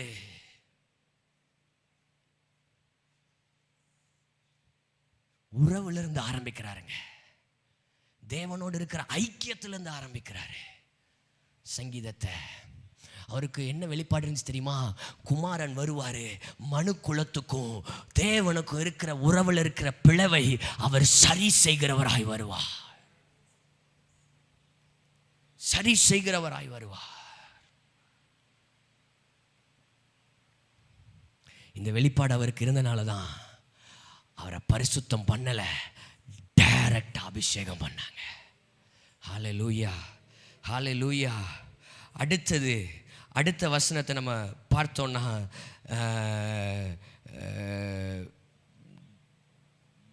6வது வசனம், அதே 22 6வது வசனம். நானோ ஒரு புழு, மனுஷன் அல்ல, மனுஷரால் நிந்திக்கப்பட்டும் ஜனங்களால் அவமதிக்கப்பட்டும் இருக்கிறேன். இயேசு மனுஷரால் நிந்திக்கப்பட்டார், எல்லாராலும் அவமதிக்கப்பட்டார். அடுத்தது, கர்த்தர் மேல் நம்பி இருந்தானே, அவர் இவனை சிலுவையில் இருக்கிற இயேசுப்பா சொன்னாங்க, உன்னை நீயே ரட்சித்துக்கொள், உன்னை நீயே விடுவித்துக்கொள். அப்படியே இயேசுனுடைய பாடுகளை குறித்து அப்படியே தெளிவாக எழுதுகிறார். இவன் மேல் பிரியமா இருக்கிறாரே, இப்பொழுது இவனை மீட்டு விடட்டும் என்றார்கள். அடுத்தது நீங்க 2வது வசனம். அநேகம் காளைகள் என்னை சூழ்ந்திருக்கிறது, பாசான் தேசத்து பலத்த எருதுகள் என்னை சூழ்ந்து கொண்டது, பீறி கர்ச்சிக்கிற சிங்கத்தை போல் என் மேல் தங்கள் வாயை திறக்கிறார்கள். எப்படியாவது இவரை குற்றம் சாட்டி விட வேண்டும், எப்படியாவது இயேசுவை சிலுவையில் அறைந்து விட வேண்டும். பரபாஸ் என்ன செய்யுங்க? விடுதலை பண்ணுங்க. இயேசுவை சிலுவையில் அறைங்க. கிர்ச்சிக்கிறார்கள். அதை குறித்து அவர் எழுதுகிறார். இப்படி நீங்கள் அந்த சங்கீதத்தை வாசித்தீங்கன்னா முழுவதும் எப்படி எழுதுகிறார்? இதை குறித்தே எழுதுகிறார். 16வது வசனம். நாய்கள் என்னை சூழ்ந்திருக்கிறது, பொல்லாதவர்களின் கூட்டம் என்னை வளைந்து கொண்டது, என் கைகளையும் கால்களையும் உருவ குத்தினார்கள். கைகளில் ஆணி அடிக்கப்பட்டது, கால்களில் ஆணி அடிக்கப்பட்டது, விழாவில குத்தினார்கள். குமாரனாகிய கிறிஸ்துவ குறித்த வெளிப்பாடு தாவீதுக்கு இருந்தது. அடுத்தது, என் எலும்புகள் எல்லாம் நாம் எண்ணலாம், அவர்கள் என்னை நோக்கி பார்த்து கொண்டிருக்கிறார்கள். என் வஸ்திரங்களை தங்களுக்குள்ளே பங்கிட்டு என் உடையின் பேரில் சீட்டு போடுகிறார்கள். இயேசுவுக்கு என்ன நடக்கிறதோ அதெல்லாம் ஒரு வெளிப்பாட்டின் அறிவில் அறிந்திருக்கிறார், எல்லாத்தையும் அறிந்திருக்கிறார். இந்த வெளிச்சம் தாவீதை பரிசுத்தப்படுத்துச்சு. இந்த வெளிச்சம் தாவீதை பரிசுத்தப்படுத்துச்சு. இந்த வெளிச்சம் இருந்தா இன்னைக்கு ஏன் சில நேரம் நம்ம பரிசுத்தமான வாழ்க்கையை வாழ முடியல தெரியுமா? ஏன் ஆண்டவர் விரும்புகிற வாழ்க்கையை வாழ முடியல தெரியுமா? நமக்கு சில நேரம் இந்த வெளிச்சம் வேலை செய்ய மாட்டேங்குது. சில நேரம் இந்த வெளிச்சத்தில் நம்ம நடக்கிறது இல்லை. இந்த வெளிச்சத்தில் சில நேரம் நம்ம நடக்கிறது இல்லை. அடுத்தது கடைசி வசனத்துக்கு அப்படியே வந்துடும். 30வது வசனத்துக்கு வந்துடும். ஒரு சந்ததி அவரை சேவிக்கும், தலைமுறை தலைமுறையாக அது ஆண்டவருடைய சந்ததி எனப்படும். ஹல்லேலூயா, ஹல்லேலூயா. அவருக்கு ஒன்று நல்லா தெரிஞ்சிச்சு, இப்போ இருக்கிற சந்ததி இது யாக்கோபுல இருந்து தோன்றினது, இது ஈசாக்குல இருந்து தோன்றினது, இது ஆபிரகாம்ல இருந்து தோன்றினது. ஆனா அடுத்து ஒரு சந்ததி வருக போகிறது. அது கிறிஸ்துவினுடைய சந்ததியாய், அது இயேசுவினுடைய சந்ததியாய். எந்த தலைமுறைக்கும் இதுவரை கிடைக்காத ரகசியம் அந்த தலைமுறைக்கு கிடைக்கும். அததான் அப்போஸ்தலனாகிய பவுல் எழுதுகிறார், ஆதி முதலாய் தலைமுறை தலைமுறையாய் வெளிப்படாது இருந்ததை இப்பொழுது கர்த்தர் புறஜாதியாருக்கு வெளிப்படுத்தி இருக்கிறார். அது என்னவெனில், கிறிஸ்துவானவர் மகிமையின் நம்பிக்கையாய் உங்களுக்குள் இருப்பதே அந்த ரகசியம். ஹல்லேலூயா, ஹல்லேலூயா. நம்முடைய தலைமுறையை கர்த்தர் என்ன எழுதுகிறார்? தாவீது நம்மை குறித்து எழுதுகிறார். என்ன எழுதுகிறார்? நம்ம ஒரு தலைமுறை ஆண்டவரை சேவிப்போம், இது ஆண்டவருடைய சந்ததி எனப்படும். நீங்களும் நானும் அவருக்கு சொந்தமானவர்கள், அவருடைய இரத்தத்தால், சொந்த இரத்தத்தால் மீட்டுக் கொள்ளப்பட்டவர்கள். அதனால தாங்க ஆண்டவருடைய சந்ததி, அதனால தான் அவருக்கு சொந்தம். அப்படி இந்த காலைக்கு வந்தோம்னா, என்னாகமம் 19வது அதிகாரத்தில் முழுவதுமாக இந்த காளையை குறித்து பார்க்கலாம். இந்த காளையை குறித்து பார்க்கலாம். இந்த காளையை என்ன செய்கிறாங்கன்னா, பாளையத்துக்கு வெளியே கொண்டு போய் பலியிடுறாங்க. இயேசுவானவர் பட்டணத்துக்கு வெளியே பலியிடப்பட்டார். அடுத்தது, இந்த காளை பழுதற்றதாக இருக்க வேண்டும். இந்த காளை எப்படி இருக்க வேண்டும்? பழுதற்றதாக இருக்க வேண்டும். இப்போ இயேசுவானவர் பாவம் இல்லாதவராய் பலியிடப்பட்டார், பரிசுத்தராய், பரிசுத்த இரத்தத்தை சிந்தினார். அடுத்தது, இந்த காளையுடைய இரத்தம் தெளிக்கப்பட வேண்டும். இயேசுவினுடைய இரத்தம் தெளிக்கப்பட்டதினால நீங்களும் நானும் பரிசுத்தவானாய் மாறுகிறோம். இந்த காளை மீது இவர்களுடைய பாவம் வைக்கப்படுகிறது. வைக்கப்பட்டு பாளையத்துக்கு வெளியே அனுப்பப்படுகிற அனுபவம் என்னவென்றால், பாவம் எங்க போயிருச்சு? தூரமா போயிருச்சு. மேற்குக்கு கிழக்குக்கு எவ்வளவு தூரமோ அவ்வளவு தூரமாய் நம்முடைய பாவத்தை நம்மை விட்டு விலக்கினவர். இயேசு பாவத்தை சுமந்தவராய், பாவமாய் அவர் சிலுவையில் தொங்கினார். 1 கொரிந்தியர் 5வது அதிகாரம் அதனுடைய கடைசி வசனம். 2 கொரிந்தியர் 5வது அதிகாரம் அதனுடைய கடைசி வசனம். நாம் அவருக்குள் தேவனுடைய நீதியாகும்படி பாவம் அறியாத அவரை நமக்காக பாவமாக்கினார். நமக்காக பாவமாக்கினார். பாவியாகவில்லை, பாவமானார். நாம் தேவனுடைய நீதியாகும்படி. ரொம்ப ஆழமான வார்த்தை. நம்ம நேற்று பார்த்தோம், அவருடைய இரத்தத்தினால யாரா மாறினோம்? நீதிமானாய் மாறினோம். இப்போ நீதிமான் இல்லை, நீதியாக்கி இருக்கிறார். அதை விட ஒரு படி மேலே. நீதினா என்னன்னு பார்க்கணும்னா ஆண்டவர் யார்கிட்ட தான் பார்க்கணும்? உலகம் யார்கிட்ட தான் பார்க்கணும்? உங்ககிட்டையும் என்கிட்டையும் தான். நாம் தேவனுடைய நீதியாகும்படி. நீதியின்படி செய்கிறவன் நீதிமான். ஆமாவா இல்லையா? இப்போ நீதியாகவே கர்த்தர் நம்மை மாற்றி இருக்கிறார். எத்தனை பேர் விசுவாசிக்கிறீங்க? ஏன்னா அவர் பாவமானார், இப்போ நாம் தேவனுடைய நீதியா இருக்கிறோம். இது அவர் சிலுவையில் செய்து முடித்தது. இதை விசுவாசிக்க ஆரம்பிக்கும் பொழுது கர்த்தர் அவர் நம்மை நெருக்கி ஏவுவார். எதுக்கு ஏவுவார் தெரியுமா? அவருடைய வழியில் நடக்கிறது கர்த்தர் ஏவுவார். ஆமே, அதுதான் விசுவாச கிரியை. நேற்று தினத்தில் அழகா சொன்னாங்க பாஸ்டர் ஆலன், கிரியை இல்லாத விசுவாசம் செத்ததா இருக்கிறது. நாங்கள் பேசிக்கொண்டு இருக்கும்போது கிரியை இல்லாத விசுவாசம் செத்ததா இருக்கிறது. இப்போ கிரியை தொடங்கிறது எதில் தொடங்குதுன்னா விசுவாசத்தில் தொடங்குது. ஆனால் இந்த விசுவாசத்தில் கிரியை இல்லைன்னா விசுவாசம் செத்துச்சு. எத்தனை பேருக்கு நான் சொல்றது புரியுது? கிரியை இல்லாத விசுவாசம் செத்ததா இருக்கிறது. நான் விசுவாசிக்கிறேன் இல்லை, விசுவாச கிரியை என்னிடத்தில் வெளிப்பட வேண்டும். நான் எதை விசுவாசிக்கிறேனோ அதன் அடிப்படையிலான கிரியை என்னிடத்தில் வெளிப்படணும். தாவீதுக்குள்ள அது இருந்துச்சுங்க. தாவீதுக்குள்ள அந்த வெளிப்பாடு இருந்தது. அந்த வெளிப்பாடு மட்டும் இல்ல, அந்த வெளிப்பாடை விசுவாசிச்சார், அதனுடைய கிரியை இருந்தது. ஆகையினாலதான் இயேசு தாவீதின் குமாரன் என்று சொல்லி அழைக்கப்படுகிறார். யாருக்கும் இல்லாத ஒரு வெளிப்பாடு. அந்த வெளிப்பாடு அவனை பரிசுத்தமாக்கிற்று. வேதத்தை திருப்பிக் கொள்ளலாம். எபிரேயருக்கு எழுதின நிருபம் அவருடைய 10வது அதிகாரம் 10வது வசனம். எபிரேயர் 10:10. இயேசு கிறிஸ்துனுடைய சரீரம் ஒரே தரம் பலியிடப்பட்டதினாலே அந்த சித்தத்தின்படி பரிசுத்தமாக்கப்பட்டிருக்கிறோம். இப்போ இவனுக்கு இயேசுவினுடைய சரீரம், அவருடைய சரீரம் பலியிடப்படும் அப்படிங்கிற வெளிப்பாடு இருந்ததுனால தாவீது பரிசுத்தமாக்கப்பட்டிருந்தார். இப்போ உள்ள வந்தவொன்னு ஆண்டவர் சொல்லுகிறார், இவன் தான் இவனை அபிஷேகம் பண்ணு. இப்போ புரிஞ்சுட்டா ஏன் தாவீத பரிசுத்தம் பண்ணல? அபிஷேகம் பண்றதுக்கு முன்னாடி அவனுக்கு கிறிஸ்துவை குறித்த வெளிப்பாடு இருந்தது. கிறிஸ்துவை குறித்த வெளிப்பாடு இருந்தது. கிறிஸ்துவை குறித்த, இன்றைக்கு நமக்கு கிறிஸ்துவை குறித்த வெளிப்பாடு எப்படி இருக்கிறது? பவுல் சொல்லுகிறார், சிலுவையில் அறையப்பட்ட கிறிஸ்துவை குறித்தே நான் பிரசங்கிக்கிறேன்.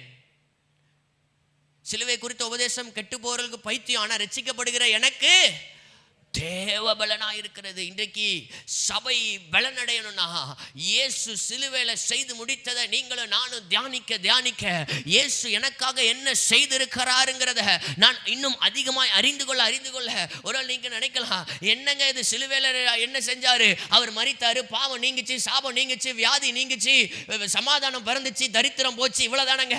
இது ஒரே பிரசங்கத்துல முடிச்சிடலாமே, இதை போட்டு நான் டெய்லி தியானிக்கணுமா? நோ. அவர் எங்க செய்து முடிக்கிறாரோ அங்கதாங்க நமக்கு துவக்கமே ஆரம்பிக்குது.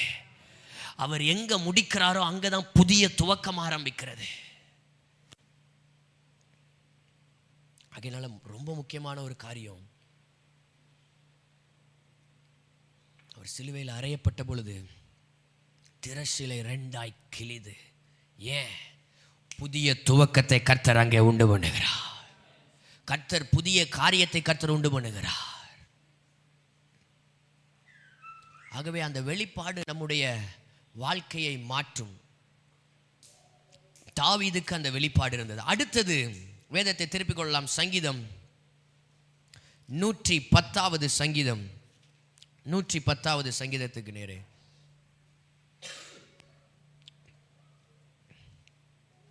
அவரை 4வது வசனம், 110:4. நீர் மெல்கிசேதேக்கின் முறைமையின்படி என்றென்றைக்கும் ஆசாரியராய் இருக்கிறீர் என்று கர்த்தர் ஆணையிட்டார். தாவீதின் சங்கீதம். இயேசுவை குறித்து எழுதுகிறார், அவர் பிரதான ஆசாரியர், அவர் ஆசாரியன். இயேசு சிலுவையில கடைசி 3 மணி நேரம் இருளில் தொங்கினார். அது எதற்கு அடையாளம் தெரியுமா? அவர் பிரதான ஆசாரியராய் தொங்கினார். ஏன்னா பிரதான ஆசாரியன் மட்டும்தான் மகா பரிசுத்த ஸ்தலத்துக்குள்ள போக முடியும். பிரகாரம் மேலே கூரையே இருக்காது. ஆசரிப்பு கூடாரத்தில் பிரகாரம், இப்போ நம்ம இந்த காம்பவுண்ட் வால் மாதிரி மேலே என்ன இருக்காது, ஷெட் இருக்காது, அது பிரகாரம். அங்கே பலிபீடம் இருக்கும், அங்கே யாருனாலும் உள்ள வரலாம். பரிசுத்த ஸ்தலம் ஆசாரியர்கள் மட்டும்தான் போக முடியும். அங்கே என்ன இருக்கும்? குத்து விளக்கு இருக்கும், வெளிச்சம் குத்து விளக்கில் வருகிறது. பிரகாரத்தில் மேலே கவரே இல்லாதனால வெளிச்சம் எப்பயுமே என்ன செய்யும்? இருக்கும். பரிசுத்த ஸ்தலத்தில் குத்து விளக்கு இருக்கிறதுனால வெளிச்சம். ஆனால் மகா பரிசுத்த ஸ்தலத்தில் குத்து விளக்கு இருக்காது, எதுவும் இருக்காது. அங்கே வெளிச்சத்துக்கு எதுவுமே இருக்காது. அங்கே கர்த்தரே வெளிச்சமாக இருப்பார் மகா பரிசுத்த ஸ்தலத்தில். இப்போ இயேசு கடைசி 3 மணி நேரம் இருளில் சிலுவையில் தொங்கினார்னா அவர் இந்த உலகத்திற்காக பரிதபிக்கிற பிரதான ஆசாரியராய் அவர் தொங்கினார். ஹல்லேலூயா, ஹல்லேலூயா. நம்முடைய பலவீனங்களை குறித்து பரிதபிக்க கூடாத பிரதான ஆசாரியர் இல்லைங்க, நம்முடைய பலவீனங்களை நன்றாய் அறிந்திருக்கிற ஒரு பிரதான ஆசாரியர் நமக்காக இருக்கிறார். ஹல்லேலூயா, ஹல்லேலூயா. இயேசு பிரதான ஆசாரியராய் தொங்கினார். வேதத்தை திருப்பிக் கொள்ள எபிரேயர்கள் நிருபம் 4வது அதிகாரம் அதனுடைய 16வது வசனம் என்று எண்ணுகிறேன். எபிரேயர் 4வது அதிகாரம் அதனுடைய 16வது வசனம். 15வது வசனம், நம்முடைய பலவீனங்களை குறித்து பரிதபிக்க கூடாத பிரதான ஆசாரியர் நமக்கு இல்லாமல் எல்லா விதத்திலும் நம்மை போல சோதிக்கப்பட்டும் பாவம் இல்லாதவராயிருக்கிற பிரதான ஆசாரியரே நமக்கு இருக்கிறார். சோதனையை ஜெயித்த பிரதான ஆசாரியர் நமக்கு இருக்கிறார். சோதனையை ஜெயித்த பிரதான ஆசாரியர் நமக்கு இருக்கிறார். ஆகவேதான் நீங்களும் நானும் தைரியமாய் கிருபாசன தண்டையில சேர முடியும். ஏனென்றால் என் சார்பில் எனக்காக அவர் பலியானார். இந்த ஒரு வெளிப்பாடு தாவீதுக்கு இருந்தது. இந்த ஒரு வெளிச்சம் தாவீதுக்கு இருந்தது. ஆகையினாலதான் தாவீதுக்கு பரிசுத்தம் பண்ணப்பட வேண்டிய அவசியம் அங்கே ஏற்படலை. இப்போ அபிஷேகம் பெற்றான். அபிஷேகம் பெற்ற தாவீதுக்கு என்ன நடந்துச்சு தெரியுமா? அபிஷேகம் 1 சாமுவேல் 16வது அதிகாரத்துக்கு வேதத்தை திருப்பிக் கொள்ளலாம். அபிஷேகம் பெற்ற தாவீதுக்குள்ளே நடந்த ஒரு காரியம் 17வது அதிகாரம் 16வது அதிகாரத்திற்கு வேதத்தை திருப்பி 18வது வசனத்தை வாசிக்கலாம். 1 சாமுவேல் 16:18. அப்பொழுது அந்த வேலைக்காரில் ஒருவன் பிரதியுத்தரமாக, இதோ பெத்லகேமியனாகிய ஈசாயின் குமாரன் ஒருவனை கண்டிருக்கிறேன், அவன் வாசிப்பதில் தேறினவன். இப்போ வாசிக்கிறதுல தேறிட்டான். அபிஷேகம் என்ன பண்ணிருச்சு? இவனை வாசிக்கிறதுல தேர வச்சுட்டு அபிஷேகம். ஹல்லேலூயா, ஹல்லேலூயா. அபிஷேகம் இப்போ இவனை வாசிக்கிறதுல தேர வச்சுட்டு அடுத்தது என்ன நடக்கிறது? அவன் பராக்கிரமசாலி. ஹல்லேலூயா. இப்போ அபிஷேகம் இவனை பராக்கிரமசாலியாய் மாற்றிவிட்டது. கர்த்தரோ பயங்கரமான பராக்கிரமசாலியாய் என்னோடு கூட இருக்கிறார். அவனுக்கு இருந்த வெளிப்பாடு முதல்ல அவனை அபிஷேகிச்சுச்சு. இப்போ இந்த அபிஷேகம் அவனுக்கு கிடைச்சதுனால அவன் வாசிக்கிறதுல தேறிட்டான். 2வது பராக்கிரமசாலியாய் மாறிவிட்டான். 3வது என்ன நடக்கிறது? அவன் யுத்த வீரன். எங்க இவ்வளவு நாள் என்ன மேய்ச்சிக்கிட்டு இருந்தான்? ஆடு மேய்ச்சிக்கிட்டு இருந்தான். இப்போ யாரா மாறிட்டான்? எந்த சவுல் அவனை யுத்த வீரனாய் பார்க்காமல் அவனுடைய போர் சேவகரில் அவனுடைய இராணுவத்தில் சேர்க்காம நிராகரிச்சானோ, அதே சவுல் முன்னாடி இப்போ ஆண்டவர் சவுளுடைய வேலைக்காரனை வச்சு சொல்ல வைக்கிறாரு, ஏய், நீ நிராகரிச்ச இந்த தாவீது ஒரு யுத்த வீரன். உங்களுக்குள்ள இருக்கிற அபிஷேகம் சாதாரணதானதல்ல. கர்த்தர் உங்களை அபிஷேகித்து இருக்கிறார். என்றென்றைக்கும் அவர் நம்மோடு இருக்கிறார், பரிசுத்த ஆவியானவர். அடுத்தது காரிய சம்மர்த்தன். அவன் செய்கிற காரியம் வாய்க்கும். கர்த்தருடைய வேதத்தில் இரவும் பகலும் தியானமா இருந்து பிரியமா இருக்கிற மனுஷன் பாக்கியவான், அவன் செய்வதெல்லாம் வாய்க்கும். காரிய சம்மர்த்தன். அடுத்தது சௌந்தரியம் உள்ளவன். ஹல்லேலூயா, ஹல்லேலூயா. எல்லாத்துக்கும் மேல கர்த்தர் அவனோட கூட இருக்கிறார். கர்த்தர் அவனோட கூட இருக்கிறார். சபையே, நீங்களும் நானும் பெற்றுக்கொண்டிருக்கிற அபிஷேகம் சாதாரணமானதல்ல. கர்த்தர் உங்களை அபிஷேகித்திருக்கிறார்னா அதுக்கு ஒரு பெரிய நோக்கம் இருக்கு. கர்த்தர் உங்களை அபிஷேகித்திருக்கிறார்னா, கர்த்தர் சாமுவேலை ஒரு வேலையை செஞ்சுட்டு இருக்க சாமுவேலை திசை திருப்பி பெத்லெஹேமுக்கு அனுப்பினார்னா ஒரு நோக்கம் இருக்கு. பெத்லெஹேமுக்கு வந்த சாமுவேலை ஒரு 7 பேரை ரிஜெக்ட் பண்ண வச்சாருன்னா அதுக்கு ஒரு நோக்கம் இருக்கு. அவன் வந்தாதான் நான் பந்தி இருப்பேன்னு சொல்ல வச்சாருன்னா அதுக்கு ஒரு நோக்கம் இருக்கு. இப்போ அவனை அபிஷேகித்தாருன்னா அதுக்கு ஒரு நோக்கம் இருக்கு. அபிஷேகம் பெற்ற தாவீது என்னுடைய தலையை உயர்த்தினார். பாடுறோம்ல, என் பாத்திரம் நிரம்பி வழிகின்றது, வழிந்து ஓடுகின்றது. எனக்குள்ளே ஜீவ ஊற்று, அது வற்றாது ஒரு நாளும். கர்த்தருடைய அபிஷேகம் ஒரு நாளும் வற்றி போகாது. தம்மை விசுவாசிக்கிறவர்களுடைய உள்ளத்திலிருந்து ஜீவ தண்ணீருள்ள நதிகள் புறப்படும். நதி அல்ல, நதிகள் புறப்படும். எசேக்கியேல் 47 அந்த நதி பாயிற இடம் எங்கும் ஆரோக்கியப்பட்டு பிழைக்கும். அந்த நதியில சகல மச்சங்கள் வந்து சேரும். அந்த நதி ஒரு ஹீலிங் நதி. It's a river of healing. அநேக ஜனங்களை ஈர்க்கிற, ஆத்துமாக்களை ஈர்க்கிற ஒரு அபிஷேகம், ஆத்துமாக்களை விடுவிக்கிற ஒரு அபிஷேகம். கர்த்தர் அப்படிப்பட்ட ஒரு அபிஷேகத்தை கர்த்தர் நமக்குள்ளே வைத்திருக்கிறார். ஹல்லேலூயா, ஹல்லேலூயா, ஹல்லேலூயா.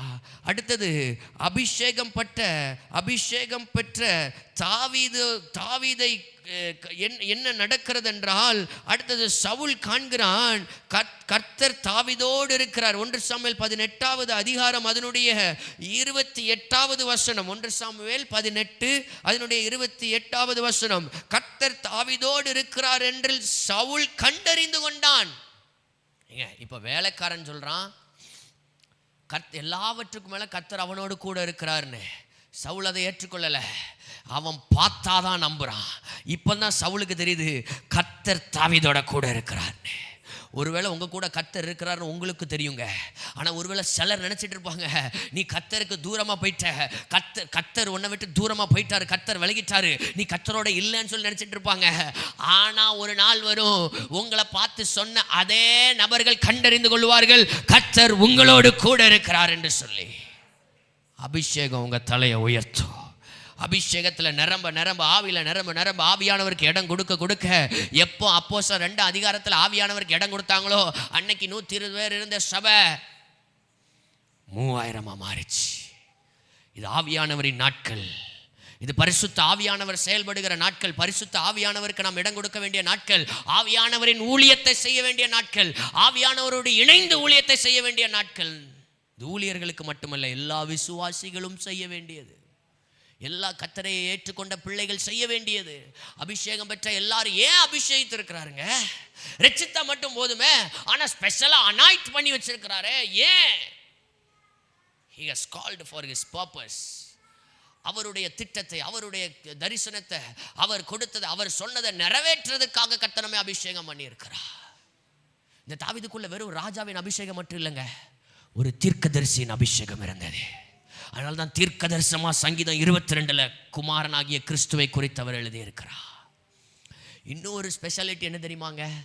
சாமுவேல் அபிஷேகத்தில் வளர்ந்தாருங்க. தாவீது அபிஷேகத்தில் வளர்ந்தாருங்க. வேதத்தை திருப்பிக் கொள்ளலாம். 1 சாமுவேல் 19வது அதிகாரம் 18வது வசனம். 19-18. 1 சாமுவேல் 19-18. தாவீது தப்பி சவுல் அவனை கொல்லுகிறதற்கு வகை தேடும்போது தாவீது என்ன செய்கிறார் என்றால், தன்னை அபிஷேகம் பண்ண சாமுவேல் இடத்துல போறார். எங்க போறாரு? சாமுவேல் இடத்துல போறார். தாவீது தப்பி ராமாவில் இருந்த சாமுவேல் இடத்திற்கு போய் சவுல் தனக்கு செய்தது எல்லாவற்றையும் அறிவித்தான். பின்பு அவனும் சாமுவேலும் போய் நாயோதிலே தங்கினார்கள். தாவீது ராமாவுக்கு அடுத்த நாயோதிலே இருக்கிறான் என்று சவுலுக்கு அபிஷேகம் பெற்றவன் இப்ப தப்பிக்கிறதுக்கு யார்கிட்ட அடைக்கலம் கேட்டு போறான்? யார்கிட்ட அடைக்கலம் கேட்டு போறான்? மனுஷனிடத்தில் அடைக்கலம் கேட்டு போகிறான். அபிஷேகம் பெற்ற நீங்களும் நானும் ஒரு நாளும் மனுஷரிடத்துல அடைக்கலம் கேட்டு போகவே கூடாது. அடுத்த வசனம் போய் தங்குனாங்கப்பா. அடுத்த வசனத்தில் என்னாச்சு? ராமாவுக்கு அடுத்த நாயோதில இருக்கிறான் என்று சவுலுக்கு ஆண்டவர் ஒட்டைப்பாரு. சில நேரம் ஆண்டவர் நம்ம ஆண்டவரை நம்பாம மனுஷரை நம்பி போகும்போது கர்த்தர் அந்த காரியத்தில் அப்படியே ஒரு ட்விஸ்ட் வச்சு விட்டுருவார். சவுலுக்கு அறிவிக்கப்பட்டது. ஏன் அறிவிக்கப்பட்டது? நீ அபிஷேகம் பெற்றவன், நீ என் சார்பில் நிற்க வேண்டியவன். நீ சாமுவேல் சார்பில் நிற்கிறவன் இல்ல, நீ தீர்க்கதரிசிக்கு பின்னாடி போறவன் இல்ல. சவுல் தீர்க்கதரிசிக்கு பின்னாடி போனாங்க கழுதையை தேடி. ஆனா தாவீதே, நீ தீர்க்கதரிசிக்கு பின்னாடி போக வேண்டியவன் அல்ல, நீ என் பின்னே வர வேண்டியவன், நீ என்னை பின்பற்ற வேண்டியவன். ஏன்னா உனக்குள்ள இருக்கிறது ஒரு தீர்க்க தரிசன அபிஷேகம். மாம்சமான யாவர் மேலும் ஆவியை ஊற்றுவார். அந்நாட்களில் என் ஊழியக்காரர் மேலும் ஊழியக்காரர்கள் மேலும் என் ஆவியை ஊற்றுவேன். உங்கள் பிள்ளைகள் தரிசனங்களை காண்பார்கள். உங்கள் குமாரரும் குமாரத்திகளும் தீர்க்க தரிசனம் சொல்லுவார்கள். கர்த்தர் அப்படிப்பட்ட ஒரு தீர்க்க தரிசன மண்டலத்தை கர்த்தர் திறந்திருக்கிற காலம் இது. ஹல்லேலூயா. கர்த்தர் ஒரு தீர்க்க தரிசன சேனையை எழுப்புகிற காலம் இது. தீர்க்க தரிசிகளுக்கு பின்னே ஓடுகிற நாட்கள் அல்ல இது. கர்த்தருக்கு பின்னே கர்த்தரை தேடி ஓடி ஒரு தீர்க்க தரிசன அபிஷேகத்தோடு செயல்படுகிற காலம் இது. கர்த்தருக்காக வைராக்கியமா எழும்ப வேண்டிய ஒரு காலம் இது. கர்த்தருக்காய் மாத்திரமல்லங்க, சாமுவேலோடு இருந்த காலத்தில் ஆனால் தாவீது ஆண்டவர் அடுத்தது அதை சவுலுக்கு வெளிப்படுத்தினாலும் தாவீது சாமுவேலோடு இருந்த காலகட்டத்தில் எவ்வளவு நாள் இருந்தாருன்னு தெரியல. ஒரு வசனத்தில் 18வது வசனத்தில் சாமுவேலோடு சேர்ந்து கொண்டான் இருக்கு. அடுத்த வசனத்தில் அது சவுலுக்கு அறிவிக்கப்பட்டதுன்னு இருக்குது. எவ்வளவு நாட்கள் இடைவெளி இருந்தது என்று நமக்கு தெரியாது. ஆனால் இருந்த காலகட்டத்தில் சாமுவேலிடத்தில் கற்று தேறி இருக்கிறான். அப்படியே வேதத்தை திருப்பிக் கொள்ளலாம். 23வது அதிகாரம், 1 சாமுவேல் 23வது அதிகாரம் 2வது வசனம். 1 சாமுவேல் 23 2வது வசனம். அப்பொழுது தாவீது, நல்லா அந்த வார்த்தையை எல்லாரும் எடுத்துக்கோங்க, நல்லா பாருங்க. அப்பொழுது தாவீது அப்படின்னு போட்டு ஒரு கோலன் இருக்கும். நான் போய் அந்த பெலிஸ்தியரை முறியடிக்கலாமா என்று கர்த்தரிடத்தில் கர்த்தரிடத்தில்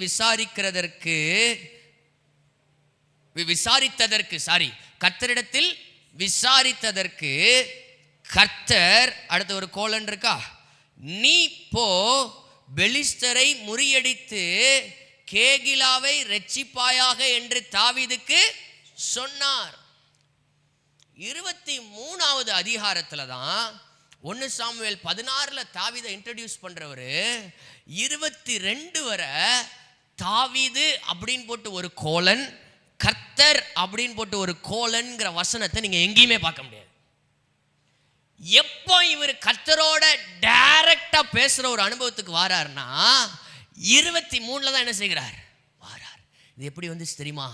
சாமுவேலோடு தங்கி இருந்த அந்த நாட்கள்ல அவன் சாமுவேலோடு கற்று தெரிந்து கொண்டான். எப்படி இவர் ஆண்டவரோட பேசுறாரு, இவரை போல நானும் ஆண்டவரோட பேசணும். எப்படி இவர் கர்த்தரின் சத்தத்தை கேட்கிறாரு, எப்படி இவர் கர்த்தரின் சத்தத்தை கேட்டனால தான் அன்னைக்கு பெத்லகேமுக்கு வந்தாரு. கர்த்தரின் சத்தத்தை இவர் கேட்டனால தான் அன்னைக்கு அந்த 7 பேரை என் சகோதரர் ரிஜெக்ட் பண்ணாரு. கர்த்தரின் சத்தத்தை கேட்டனால தான் நான் உள்ளே வந்த உடனே இவன் தான் இவனை அபிஷேகம் பண்ணு கர்த்தர் சொன்ன உடனே, ஓ என்னை பரிசுத்தம் மன்னாருக்கு முன்னாடியே அந்த தைலத்தை எடுத்து என் தலையில ஊற்றேன்னு அபிஷேகம் பண்ணாரு. இது எப்படி ஆயிற்று என்று சொல்லி அவன் கேட்டிருப்பான். தாவீதோடு கூட இருந்து, சாமுவேலோடு கூட இருந்து கர்த்தரோடு எப்படி பேசுவது, கர்த்தரின் சத்தத்தை கேட்கறதுக்கு நான் என்ன செய்யணுங்கிறத, தன்னுடைய அபிஷேகத்தை, தனக்கு கொடுக்கப்பட்ட கிருபையை வளர்த்துட்டான். அபிஷேகத்தில் வளர்ந்தான். இன்னைக்கு அபிஷேகத்தை பெற்றிருக்கிறோம். அபிஷேகத்தை பெற்ற நாளில் எப்படி இருக்கிறோமோ அதே போலதான் இன்னைக்கு இருக்கிறோமா? அன்னைக்கு ஆண்டவர் என்ன அந்நிய பாஷை கொடுத்தாரோ அதே பாஷையை தான் இன்னைக்கும் பேசிட்டு இருக்கோம். அது பாஷைங்க, அது இட்ஸ் a language, அது ஹெவன்லி பாஷை. அதுல அநேக வார்த்தைகள் உண்டு, அநேக வாக்கியங்கள் உண்டு. வளர்ந்து இருக்கிறோமா? ஆவியின் வரங்கள்ல நான் நீங்க வளர வேண்டும் என்று சொல்லி நான் விரும்புகிறேன், நீங்கள் தேறி இருக்க வேண்டும் என்று சொல்லி விரும்புகிறேன் என்று சொல்லி அப்போஸ்தலனாகிய பவுல் சொல்லுகிறார். 9 வரங்களிலும் வளர வேண்டும், 9 வரங்களிலும் தேறி இருக்க வேண்டும். பற்பல பாஷைகளை பேசுகிற வரங்கள்ல எந்த அளவுக்கு வளர்ந்து இருக்கிறோம்? 9 வரங்கள் இருக்கிறது. 8 வரங்கள் தேவன் மனிதனோடு இடைபடுகிறது. ஆனா இந்த பற்பல பாஷைகளை பேசுகிற அனுபவம் மட்டும்தான் மனிதன் தேவனோடு இடைபடுகிறது. 8 வழியில ஆண்டவர் நம்மோடு இடைபடுகிறார். நமக்கு இருக்கிறது ஒரே ஒரு வழி. அந்த ஒரு வழியாவது உருப்படியா பயன்படுத்தினா சபை இன்றைக்கு பெரிய ஒரு அதிசயத்தை பார்க்கும். ஹல்லேலூயா, ஹல்லேலூயா. நான் அபிஷேகம் பெற்றிருக்கிறேன், பட்டயம் கையில் இருக்குங்க, தீட்டாம வச்சா என்ன பிரயோஜனம்? யுத்தம் வரும்போது பயன்படுத்த முடியாதே.